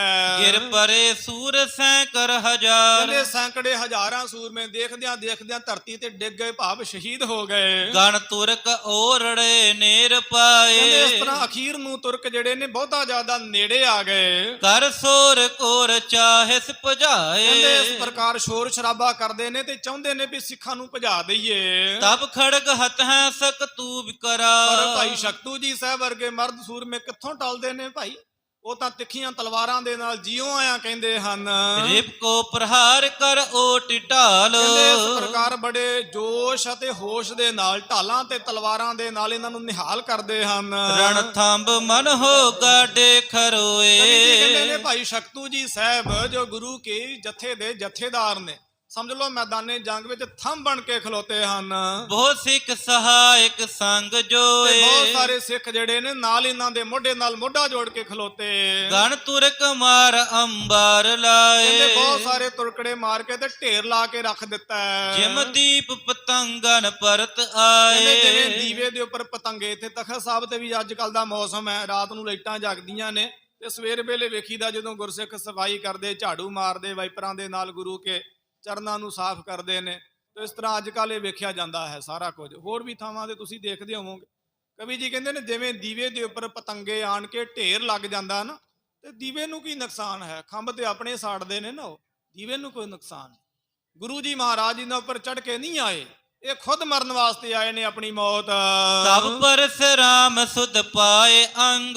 ਇਸ ਪ੍ਰਕਾਰ ਇਹਨੇ ਸਮੇਂ ਨੂੰ ਭਾਈ ਪਰਸੁਰਾਮ ਜੀ ਸਾਹਿਬ ਜਿਹੜੇ ਬੇਹੋਸ਼ ਹੋਏ ਸਨ, ਉਹਨਾਂ ਨੂੰ ਸਰੀਰ ਨੂੰ ਸੁੱਧ ਆਈ ਹੈ। ਹੋਏ ਸਾਵਧਾਨ ਅਵਲੋਕ ਜੰਗ। ਇਸ ਤਰ੍ਹਾਂ ਸਾਵਧਾਨ ਹੋਏ ਤੇ ਕੀ ਦੇਖਿਆ ਵੀ ਜੰਗ ਮਚਿਆ ਹੋਇਆ, ਦੁਬਾਰਾ ਹੋਸ਼ ਆ ਗਈ ਉਹਨਾਂ ਨੂੰ। ਉਠ ਠਾਂਡ ਹੋਏ ਸ਼ਸਤਰਨ ਸੰਭਾਲ। ਇਸ ਤਰ੍ਹਾਂ ਸਚੇਤ ਹੋਏ, ਸ਼ਸਤਰ ਸੰਭਾਲੇ ਹਨ। ਬਿਕ ਨਬੀ ਬਖਸ਼ ਕੋ ਰਿਸ ਵਿਸਾਲ। ਨਬੀ ਬਖਸ਼ ਨੂੰ ਦੇਖਿਆ ਵੀ ਇਹਨੇ ਮੇਰੇ ਤੀਰ ਮਾਰਿਆ ਸੀ, ਉਹ ਰੋਸ ਜਾਗਿਆ ਹੈ ਦੁਬਾਰਾ ਫਿਰ। ਜਹ ਖਰੋ ਜਾਏ ਪਟ ਭੇਰ ਕੀਨ। ਇਸ ਤਰ੍ਹਾਂ ਜਾ ਕੇ ਖੜੇ ਹੋ ਗਏ, ਬੜਾ ਭੇੜ ਕੀਤਾ ਹੈ। ਖੜਗਨ ਪ੍ਰਹਾਰ ਬਹੁ ਦਾਵਲੀਨ। ਇਸ ਤਰ੍ਹਾਂ ਬੜੇ ਦਾਵ ਘਾਵ ਕਰਕੇ ਬੜੀਆਂ ਚਲਾਕੀਆਂ ਦੇ ਨਾਲ ਤਲਵਾਰਾਂ ਚਲਾਈਆਂ। ਸੂਰੇ ਸਮੂਹ ਚਮਕੀ ਕਿਰਪਾਨ। ਇਸ ਤਰ੍ਹਾਂ ਬੜੇ ਸੂਰਮੇ ਆਪਸ ਵਿੱਚ ਜੂਝਦੇ, ਤਲਵਾਰਾਂ ਚਮਕਦੀਆਂ ਹਨ। ਸਖਤ ਸਮੇਤ ਗਣ ਸਿੱਖ ਆਨ। ਦੁਬਾਰਾ ਕਿਰਪਾ ਸਖਤ ਸਮੇਤ ਗਣ ਸਿੱਖ ਹਾਂ, ਆਨ। ਕਹਿੰਦੇ ਭਾਈ ਸ਼ਕਤੂ ਜੀ ਸਾਹਿਬ ਜੀ ਦੇ ਸਮੇਤ ਬੜੇ ਸਿੱਖ ਮੈਦਾਨੇ ਜੰਗ ਵਿੱਚ ਆਏ ਹੋਏ ਹਨ। ਉਹ ਚਲੇ ਖੜਕ ਕਰ ਕਰ ਪ੍ਰਹਾਰ। ਕਹਿੰਦੇ ਇਸ ਤਰ੍ਹਾਂ ਤਲਵਾਰਾਂ ਚੱਲਦੀਆਂ ਨੇ, ਗੁਰੂ ਕੇ ਗੁਰਸਿੱਖ ਵੀ ਜੂਝਦੇ ਨੇ, ਤੁਰਕੜੇ ਵੀ ਪਿੱਛੇ ਨਹੀਂ ਹਟਦੇ ਹਨ। ਸਿਰ ਨਬੀ ਬਖਸ਼ ਕੋ ਕਾਟ ਡਾਰ। ਬਸ ਦੇਖਦਿਆਂ ਨਬੀ ਬਖਸ਼ ਜਿਹਨੇ ਭਾਈ ਪਰਸਰਾਮ ਜੀ ਸਾਹਿਬ ਜੀ ਨੂੰ ਬੇਹੋਸ਼ ਕੀਤਾ ਸੀ ਨਾ, ਉਹਦਾ ਸਿਰ ਵੱਢ ਕੇ ਰੱਖ ਦਿੱਤਾ ਹੈ। ਵਿੱਚ ਜੁੱਧ ਗਿਰੇ ਕਟ ਕਟ ਮਹਾਨ। ਕਹਿੰਦੇ ਇਸ ਤਰ੍ਹਾਂ ਹੋਰ ਵੀ ਤੁਰਕੜੇ ਮੈਦਾਨੇ ਜੰਗ ਵਿੱਚ ਜੂਝੇ ਹਨ। ਤਨ ਛੁਟੇ ਪ੍ਰਾਣ ਨਾ ਛੁੱਟ ਕਿਰਪਾਨ। ਕਵੀ ਜੀ ਕਹਿੰਦੇ ਸਰੀਰ ਛੁੱਟ ਜਾਂਦਾ ਉਹਨਾਂ ਦਾ, ਪਰ ਹੱਥ ਵਿੱਚੋਂ ਕਿਰਪਾਨ ਨਹੀਂ ਛੁੱਟਦੀ ਹੈ। ਮਰੇ ਹੋਏ ਵੀ ਹੱਥਾਂ ਵਿੱਚ ਤਲਵਾਰਾਂ ਪਕੜੀਆਂ, ਸਦਕੇ ਜਾਈਏ ਇਹਨਾਂ ਦੀ ਬਹਾਦਰੀ ਤੋਂ। ਰਣ ਪੜੀ ਲੋਥ ਆਖਣ ਉਗਾਰ। ਕਹਿੰਦੇ ਇਸ ਤਰ੍ਹਾਂ ਲੋਥਾਂ ਪਈਆਂ ਨੇ, ਅੱਖਾਂ ਜਿਹੜੀਆਂ ਨੇ ਖੁੱਲੀਆਂ, ਡੇਲੇ ਖੁੱਲੇ ਹੋਏ, 20 ਰਸ ਵਿੱਚ ਹਨ ਮਰੇ ਹੋਏ ਵੇ। ਉਹ ਪਰੇ ਅਰਨ ਸੋ ਅਰ ਜੁਝਾਰ। ਕਹਿੰਦੇ ਇਸ ਤਰ੍ਹਾਂ ਸੂਰਮੇ ਆਪਸ ਵਿੱਚ ਅੜ ਰਹੇ ਹਨ। ਗਣ ਤੁਰਕ ਬਿਲੋ ਕਿਓ ਭਾ ਨਿਕੰਦ। ਕਹਿੰਦੇ ਇਸ ਤਰ੍ਹਾਂ ਜਦੋਂ ਤੁਰਕੜਿਆਂ ਨੇ ਦੇਖਿਆ ਕਿ ਗੁਰੂ ਕੇ ਗੁਰਸਿੱਖ ਜਿਹੜੇ ਨੇ ਬਹੁਤ ਸਾਰੇ ਜੂਝ ਰਹੇ ਨੇ, ਤੁਰਕੜੇ ਮਰ ਰਹੇ ਹਨ। ਰਣ ਅਬਦੁਲ ਖਾਨ ਨੰਦਨ ਬਿਲੰਦ। ਔਰ ਅਬਦੁਲ ਖਾਨ ਦਾ ਜਿਹੜਾ ਬੇਟਾ ਨਬੀ ਬਖਸ਼, ਉਹ ਵੀ ਮਰ ਚੁੱਕਿਆ ਹੈ। ਜਹ ਪਰਸਰਾਮ ਸਕਤੂ ਜੁਝਾਰ। ਇਸ ਪ੍ਰਕਾਰ ਭਾਈ ਪਰਸਰਾਮ ਜੀ ਸਾਹਿਬ, ਭਾਈ ਸ਼ਕਤੂ ਜੀ ਸਾਹਿਬ ਜੋ ਗੁਰੂ ਕੇ ਸਿੱਖ ਸਨ, ਕਟ ਗਏ ਦੋਨ ਭੋਰੀ ਪੁਨ ਮਾਰ। ਕਹਿੰਦੇ ਇਸ ਤਰ੍ਹਾਂ ਇਹਨਾਂ ਦੀ ਪਿੱਠ ਤੇ ਵਾਰ ਕੀਤਾ ਤੁਰਕੜਿਆਂ ਨੇ। ਪਿੱਠ ਤੇ ਵਾਰ ਕਰਨ ਦੇ ਨਾਲ ਸਰੀਰ ਥੋੜਾ ਸਿਥਲ ਹੋਇਆ ਤੇ ਦੋਨੇ ਗੁਰਸਿੱਖ ਵਾਰੀ-ਵਾਰੀ ਸ਼ਹੀਦ ਹੋ ਗਏ ਹਨ। ਲਰ ਤ੍ਰਿਪਤ ਹੋਏ ਦੀਨੋ ਸੋ ਪ੍ਰਾਨ। ਕਹਿੰਦੇ ਇਸ ਪ੍ਰਕਾਰ ਪ੍ਰਾਣ ਤਾਂ ਦੇ ਦਿੱਤੇ ਹਨ, ਪਰ ਮੈਦਾਨੇ ਜੰਗ ਵਿੱਚ ਲੜਦੇ ਹੋਏ ਤ੍ਰਿਪਤ ਨਹੀਂ ਹੁੰਦੇ ਹਨ। ਇੰਨਾ 20 ਰਸ ਹੈ। ਜੋ ਜੀਅਤ ਹਟੇ ਸੋ ਬਹੁ ਸ਼ਰਮਨ ਮਾਨ। ਕਹਿੰਦੇ ਇਸ ਪ੍ਰਕਾਰ ਜਿਹੜੇ ਜਿੰਦੇ ਹੋਏ ਮੈਦਾਨੇ ਜੰਗ ਵਿੱਚੋਂ ਹਟ ਗਏ ਨੇ, ਉਹ ਬਹੁਤ ਭਾਰੀ ਥੱਕੇ ਹਨ। ਦੋਹਰਾ ਦਹੂ ਦਿਸਣ ਤੇ ਥਕ ਗਏ ਮਿਟੇ ਜੰਗ ਤੇ ਸੂਰ। ਕਹਿੰਦੇ ਇਸ ਤਰ੍ਹਾਂ ਦੋਨੇ ਪਾਸਿਆਂ ਦੇ ਜਦੋਂ ਜਥੇਦਾਰ ਸ਼ਹੀਦ ਹੋ ਗਏ, ਉਧਰੋਂ ਨਬੀ ਬਖਸ਼ ਅਬਦੁਲ ਖਾਨ ਦਾ ਵੱਡਾ ਜੇਠਾ ਪੁੱਤ, ਇਧਰੋਂ ਭਾਈ ਪਰਸਰਾਮ ਜੀ ਸਾਹਿਬ, ਭਾਈ ਸ਼ਕਤੂ ਜੀ ਸਾਹਿਬ ਸ਼ਹੀਦ ਹੋ ਗਏ ਵੱਡੀ ਗਿਣਤੀ ਵਿੱਚ। ਥੋੜੇ ਸੂਰਮੇ ਜਦੋਂ ਬਚੇ, ਹੁਣ ਮੈਦਾਨੇ ਜੰਗ ਵੀ ਸੋ ਲੰਮਾ ਅਰਸਾ ਚੱਲਦਾ ਰਿਹਾ ਤੇ ਨਿਯਮ ਵੀ ਬਣਾਏ ਸਨ। ਕੁਝ ਦੂਤ ਹੁੰਦੇ ਸਨ ਜੋ ਮੈਦਾਨੇ ਜੰਗ ਵਿੱਚ ਚਿੱਟੇ ਰੰਗ ਦਾ ਕੱਪੜਾ ਫੇਰ ਦਿੰਦਾ ਸੀ, ਉੱਚੀ ਸਾਰੀ, ਉੱਥੇ ਫਿਰ ਜੰਗ ਦੀ ਸਮਾਪਤੀ ਹੋ ਜਾਂਦੀ ਸੀ। ਇਹ ਇਸ ਤਰ੍ਹਾਂ ਦੀਆਂ ਸੰਧੀਆਂ ਹੁੰਦੀਆਂ ਸਨ ਪੁਰਾਣੇ ਜ਼ਮਾਨਿਆਂ ਵਿੱਚ। ਤਾਂ ਇਸ ਪ੍ਰਕਾਰ ਦੋਨੇ ਸੂਰਮੇ ਜਿਹੜੇ ਨੇ ਥੱਕ ਗਏ ਹਨ ਤੇ ਮਿਟੇ ਜੰਗ ਤੇ ਸੂਰ, ਉਹ ਮੈਦਾਨੇ ਜੰਗ ਤੋਂ ਪਿੱਛੇ ਹਟ ਗਏ ਹਨ। ਲੋਥਨ ਪਰ ਲੋਥੈ ਪਰੀ ਕਰਦਮ ਸ੍ਰੋਣਤ ਧੂਰ। ਇੱਥੇ ਪ੍ਰਸੰਗ ਦੀ ਸਮਾਪਤੀ ਕਰਦਿਆਂ ਹੋਇਆਂ ਮਹਾਕਵੀ ਦਰਗਾਹੀ ਕਵੀ ਸ਼੍ਰੀ ਕਵੀ ਭਾਈ ਸਾਹਿਬ ਭਾਈ ਸੰਤੋਖ ਸਿੰਘ ਸਾਹਿਬ ਜੀ, ਕਵੀਆਂ ਦੇ ਸਰਤਾਜ ਚੂੜਾਮਣ ਕਵੀ, ਸੋ ਕਹਿੰਦੇ ਨੇ ਇਸ ਪ੍ਰਕਾਰ ਲੋਥਾਂ ਪਰ ਲੋਥਾਂ ਪਰੀ, ਲੋਥਾਂ ਤੇ ਲੋਥਾਂ ਪਈਆਂ ਨੇ ਤੇ ਕਰਦਮ ਸ੍ਰੋਣਿਤ ਧੂਰ। ਕਰਦਮ ਸੋ ਚਿੱਕੜ ਹੋਇਆ ਹੈ, ਸ੍ਰੋਣਿਤ ਖੂਨ ਦੇ ਨਾਲ ਤੇ ਧੂੜ ਮਿੱਟੀ ਦੇ ਨਾਲ, ਖੂਨ ਅਤੇ ਮਿੱਟੀ ਦੇ ਨਾਲ। ਸੋ ਉੱਥੇ ਸੋ ਸਮਝ ਲਓ ਇੱਕ ਬਹੁਤ ਵੱਡਾ ਪਹਾੜੀ ਚਿੱਕੜ ਹੀ ਹੋਇਆ ਪਿਆ, ਘੋੜੇ ਫਿਸਲ ਰਹੇ ਨੇ। ਇਹ ਗੁਰੂ ਹਰਗੋਬਿੰਦ ਸਾਹਿਬ ਸੱਚੇ ਪਾਤਸ਼ਾਹ ਮਹਾਰਾਜ ਜੀ ਦੀ ਸਾਧ ਸੰਗਤ ਜੀ ਦੂਸਰੀ ਜੰਗ ਹੈ। ਹਰਗੋਬਿੰਦਪੁਰੇ ਕਦੇ ਜਾਓ, ਉੱਥੇ ਮਹਾਰਾਜ ਦੇ ਬਹੁਤ ਵੱਡੇ ਭਾਰੀ ਗੁਰੂ ਕਾ ਮਸੀਤ ਅਸਥਾਨ ਹੈ। ਗ੍ਰੰਥੀਆਂ ਮਹਾਰਾਜ ਦਾ, ਜਿੱਥੇ ਸਤਿਗੁਰੂ ਗੁਰਸਿੱਖਾਂ ਨੂੰ ਸੰਥਿਆ ਕਰਾਉਂਦੇ ਰਹੇ, ਗ੍ਰੰਥ ਪੜ੍ਹਾਉਂਦੇ ਰਹੇ, ਗ੍ਰੰਥੀ ਤਿਆਰ ਕਰਦੇ ਰਹੇ। ਤੋ ਇਸੇ ਪ੍ਰਕਾਰ ਹੋਰ ਵੀ ਬੇਅੰਤ ਉੱਥੇ ਦਮਦਮਾ ਗੁਰੂ ਕਾ ਸਥਲ ਹੈ। ਬੇਅੰਤ ਗੁਰੂ ਕੇ ਅਸਥਾਨ ਨੇ। ਗੁਰੂ ਅਰਜਨ ਦੇਵ ਜੀ ਮਹਾਰਾਜ ਜੀ ਦੀ ਜਗ੍ਹਾ ਸੀ ਮਾਲਕੀ, ਤੇ ਗੁਰੂ ਅਰਜਨ ਦੇਵ ਜੀ ਮਹਾਰਾਜ ਜੀ ਦੇ ਵੀ ਉੱਥੇ ਅਸਥਾਨ ਨੇ। ਸੋ 5 ਮਿੰਟ ਬਚੰਦੇ ਨੇ, ਆਓ ਇੱਥੇ ਪ੍ਰਸੰਗ ਪੂਰਾ ਹੋਇਆ। ਅਗਲੀ ਲੜੀ ਆਪਾਂ ਕੱਲ ਦੀ ਕਥਾ ਵਿੱਚ ਸੁਣਾਂਗੇ। ਆਓ 2 ਮਿੰਟ ਆਪਾਂ ਸਾਰੇ ਸੰਸਾਰ ਤੇ ਜੋ ਕਰੋਨਾ ਮਹਾਮਾਰੀ ਬਿਮਾਰੀ ਦਾ ਪ੍ਰਕੋਪ ਆਇਆ ਹੋਇਆ, ਸ਼ਾਂਤੀ ਦੇ ਵਾਸਤੇ ਆਓ ਨਾਮ ਜਪੀਏ ਮਹਾਰਾਜ ਦਾ। ਸਾਧ ਸੰਗਤ ਜੀ, ਜਿਹੜੇ ਸੰਸਾਰ ਤੇ ਧੰਨ ਸ਼੍ਰੀ ਗੁਰੂ ਗ੍ਰੰਥ ਸਾਹਿਬ ਸੱਚੇ ਪਾਤਸ਼ਾਹ ਸਾਰੀ ਮਨੁੱਖਤਾ ਦੇ ਰਹਿਬਰ ਇਸ਼ਟ ਸਤਿਗੁਰੂ ਗਰੀਬ ਨਵਾਜ ਮਹਾਰਾਜ ਦੀ ਬੇਅਦਬੀ ਹੁੰਦੀ ਹੋਵੇ, ਉਹ ਸੰਸਾਰ ਤੇ ਸ਼ਾਂਤੀ ਵਰਤਣੀ ਬੜੀ ਕਠਿਨ ਹੈ। ਜੇ ਸ਼੍ਰੀ ਗੁਰੂ ਗ੍ਰੰਥ ਸਾਹਿਬ ਜੀ ਨੇ ਸਾਰੀ ਮਨੁੱਖਤਾ ਨੂੰ ਗਲ ਲਾਇਆ, ਸਭ ਨੂੰ ਮੁਹੱਬਤ ਦੀ ਗੰਧ ਦਿੱਤੀ, ਪ੍ਰੇਮ ਦੀ ਸੁਗੰਧ ਦਿੱਤੀ, ਮਹਾਰਾਜ ਗੁਰੂ ਗ੍ਰੰਥ ਸਾਹਿਬ ਸੱਚੇ ਪਾਤਸ਼ਾਹ ਜੀ ਦੀਆਂ ਬੇਅਦਬੀਆਂ ਥਾਵਾਂ ਪਰ ਥਾਵਾਂ ਤੇ ਮਨੁੱਖ ਹੀ ਕਰਦਾ ਹੋਵੇ, ਤੋ ਜਿੱਥੇ ਮਨੁੱਖ ਮਨੁੱਖ ਨੂੰ ਮਾਰਦਾ ਹੋਵੇ, ਝੂਠ ਫਰੇਬ ਦਗੇਬਾਜ਼ੀਆਂ, ਕਾਮ ਕ੍ਰੋਧ ਲੋਭ ਹੰਕਾਰ ਦੇ ਪਸਾਰੇ, ਕੋਈ ਭਜਨ ਨਹੀਂ, ਬੰਦਗੀ ਨਹੀਂ। ਜੇ ਧਰਮ ਦੇ ਸਥਲ ਵੀ ਹੋਣ, ਉਹ ਵੀ ਰਾਜਨੀਤੀ ਦੇ ਅਖਾੜੇ ਜੇ ਹਉਮੈ ਦੀ ਪੂਰਤੀ ਜੇ ਬਣ ਚੁੱਕੇ ਹੋਣ, ਉੱਥੇ ਸਾਧ ਸੰਗਤ ਜੀ ਇਸ ਤਰ੍ਹਾਂ ਦੇ ਹਾਲਾਤ ਕਿਉਂ ਨਾ ਬਣ। ਤੇਰੇ ਜੀ ਜੀਆਂ ਕਾ ਤੋਹੇ ਕਿਤ ਕੋ ਸਾਹਿਬ ਆਮਹਿ ਰੋਹੇ, ਜੇ ਤੂੰ ਸਾਹਿਬ ਆਮਹਿ ਰੋਹੇ ਤੂੰ ਉਹਨਾਂ ਕਾ ਤੇਰੇ ਓਹੇ। ਅਸੀਂ ਬੋਲ ਵਿਗਾੜ ਵਿਗੋੜੇ ਵਿਗਾੜੇ ਬੋਲ, ਤੂੰ ਨਦਰੀ ਅੰਦਰ ਤੋਲੇ ਤੋਲ। ਮਹਾਰਾਜ ਦੇ ਅੱਗੇ ਬੇਨਤੀ ਕਰਿਆ ਕਰੀ, ਸਤਿਗੁਰੂ ਮਨੁੱਖਤਾ ਨੂੰ ਸੋਝੀ ਬਖਸ਼ੋ, ਮਨੁੱਖਤਾ ਤੁਹਾਡਾ ਨਾਮ ਜਪੇ, ਭਜਨ ਕਰੇ, ਮਨੁੱਖਤਾ ਦੀਆਂ ਗਲਤੀਆਂ ਕਰਕੇ, ਹਉਮੈ ਦੀ ਪੂਰਤੀ ਕਰਕੇ ਜੀਵ ਜੰਤੂ ਵੀ ਦੁਖੀ ਹੋ ਰਹੇ ਨੇ। ਸੰਸਾਰ ਤੇ ਮਨੁੱਖ ਨੂੰ ਸ਼ਾਂਤੀ ਆਵੇ ਤੇ ਆਪਣੇ ਸਹਿਜ ਵਿੱਚ ਰਵੇ, ਬਹੁਤੇ ਪਸਾਰੇ ਕੀ ਕਰਨੇ। ਮਹਾਰਾਜ ਦਾ ਭਜਨ ਕਰੀਏ, ਬੰਦਗੀ ਕਰੀਏ। ਆ 2 ਮਿੰਟ ਨਾ ਆਪਾਂ ਸਾਰੇ, ਸੋ ਤੁਮ ਮਾਤ ਪਿਤਾ ਹਮ ਬਾਰਿਕ ਤੇਰੇ, ਤੁਮਰੀ ਕਿਰਪਾ ਮੈਂ ਸੂਖ ਘਨੇਰੇ। ਮਹਾਰਾਜ ਦੇ ਧੀਆਂ ਪੁੱਤ ਬਣ ਕੇ, ਮਹਾਰਾਜ ਗੁਰੂ 10ਵੇਂ ਪਾਤਸ਼ਾਹ ਜੀ ਦਾ ਧਿਆਨ ਧਰ ਕੇ ਨਾ, ਸੋ ਇੱਕ ਤੁਕ ਦਾ ਜਾਪ ਕਰੀਏ। ਫਿਰ ਉਸੇ ਧੁਨ ਵਿੱਚ ਆਪਾਂ ਸਤਿਨਾਮ ਵਾਹਿਗੁਰੂ ਵੀ ਜਪਾਂਗੇ। ਪਹਿਲਾਂ ਦਾਸ ਨੂੰ ਜਪਣ ਦਾ ਮੌਕਾ ਦੇਣਾ, ਫਿਰ ਆਪ ਜੀ ਮਗਰ ਪਿਆਰ ਸਤਿਕਾਰ ਦੇ ਨਾਲ ਜਿਹੜੇ ਘਰਾਂ ਵਿੱਚ ਬੈਠੇ ਨੇ ਉਹ ਵੀ ਜੇ ਹੋ ਸਕੇ ਤੇ ਜਪਣ ਦੀ ਕੋਸ਼ਿਸ਼ ਕਰੋ, ਯਤਨ ਕਰੋ।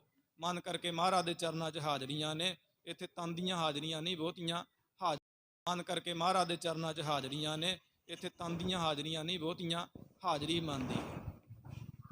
ਤੁਮ ਮਾਤ ਪਿਤਾ ਹਮ ਬਾਰਿਕ ਤੇਰੇ, ਤੁਮਰੀ ਕਿਰਪਾ ਮੈਂ ਹੈ ਸੂਖ ਕਨੇਰੇ। ਤੁਮ ਮਾਤ ਪਿਤਾ ਹਮ ਬਾਰਕ ਤੇਰੇ, ਤੁਮਰੀ ਕਿਰਪਾ ਮਹਿ ਸੁਖ ਕਨੇਰੇ। ਵਾਹਿਗੁਰੂ ਵਾਹਿਗੁਰੂ ਵਾਹਿਗੁਰੂ ਵਾਹਿਗੁਰੂ ਜਪੋ ਵਾਹਿਗੁਰੂ ਵਾਹਿਗੁਰੂ ਵਾਹਿਗੁਰੂ ਵਾਹਿਗੁਰੂ ਵਾਹਿਗੁਰੂ ਵਾਹਿਗੁਰੂ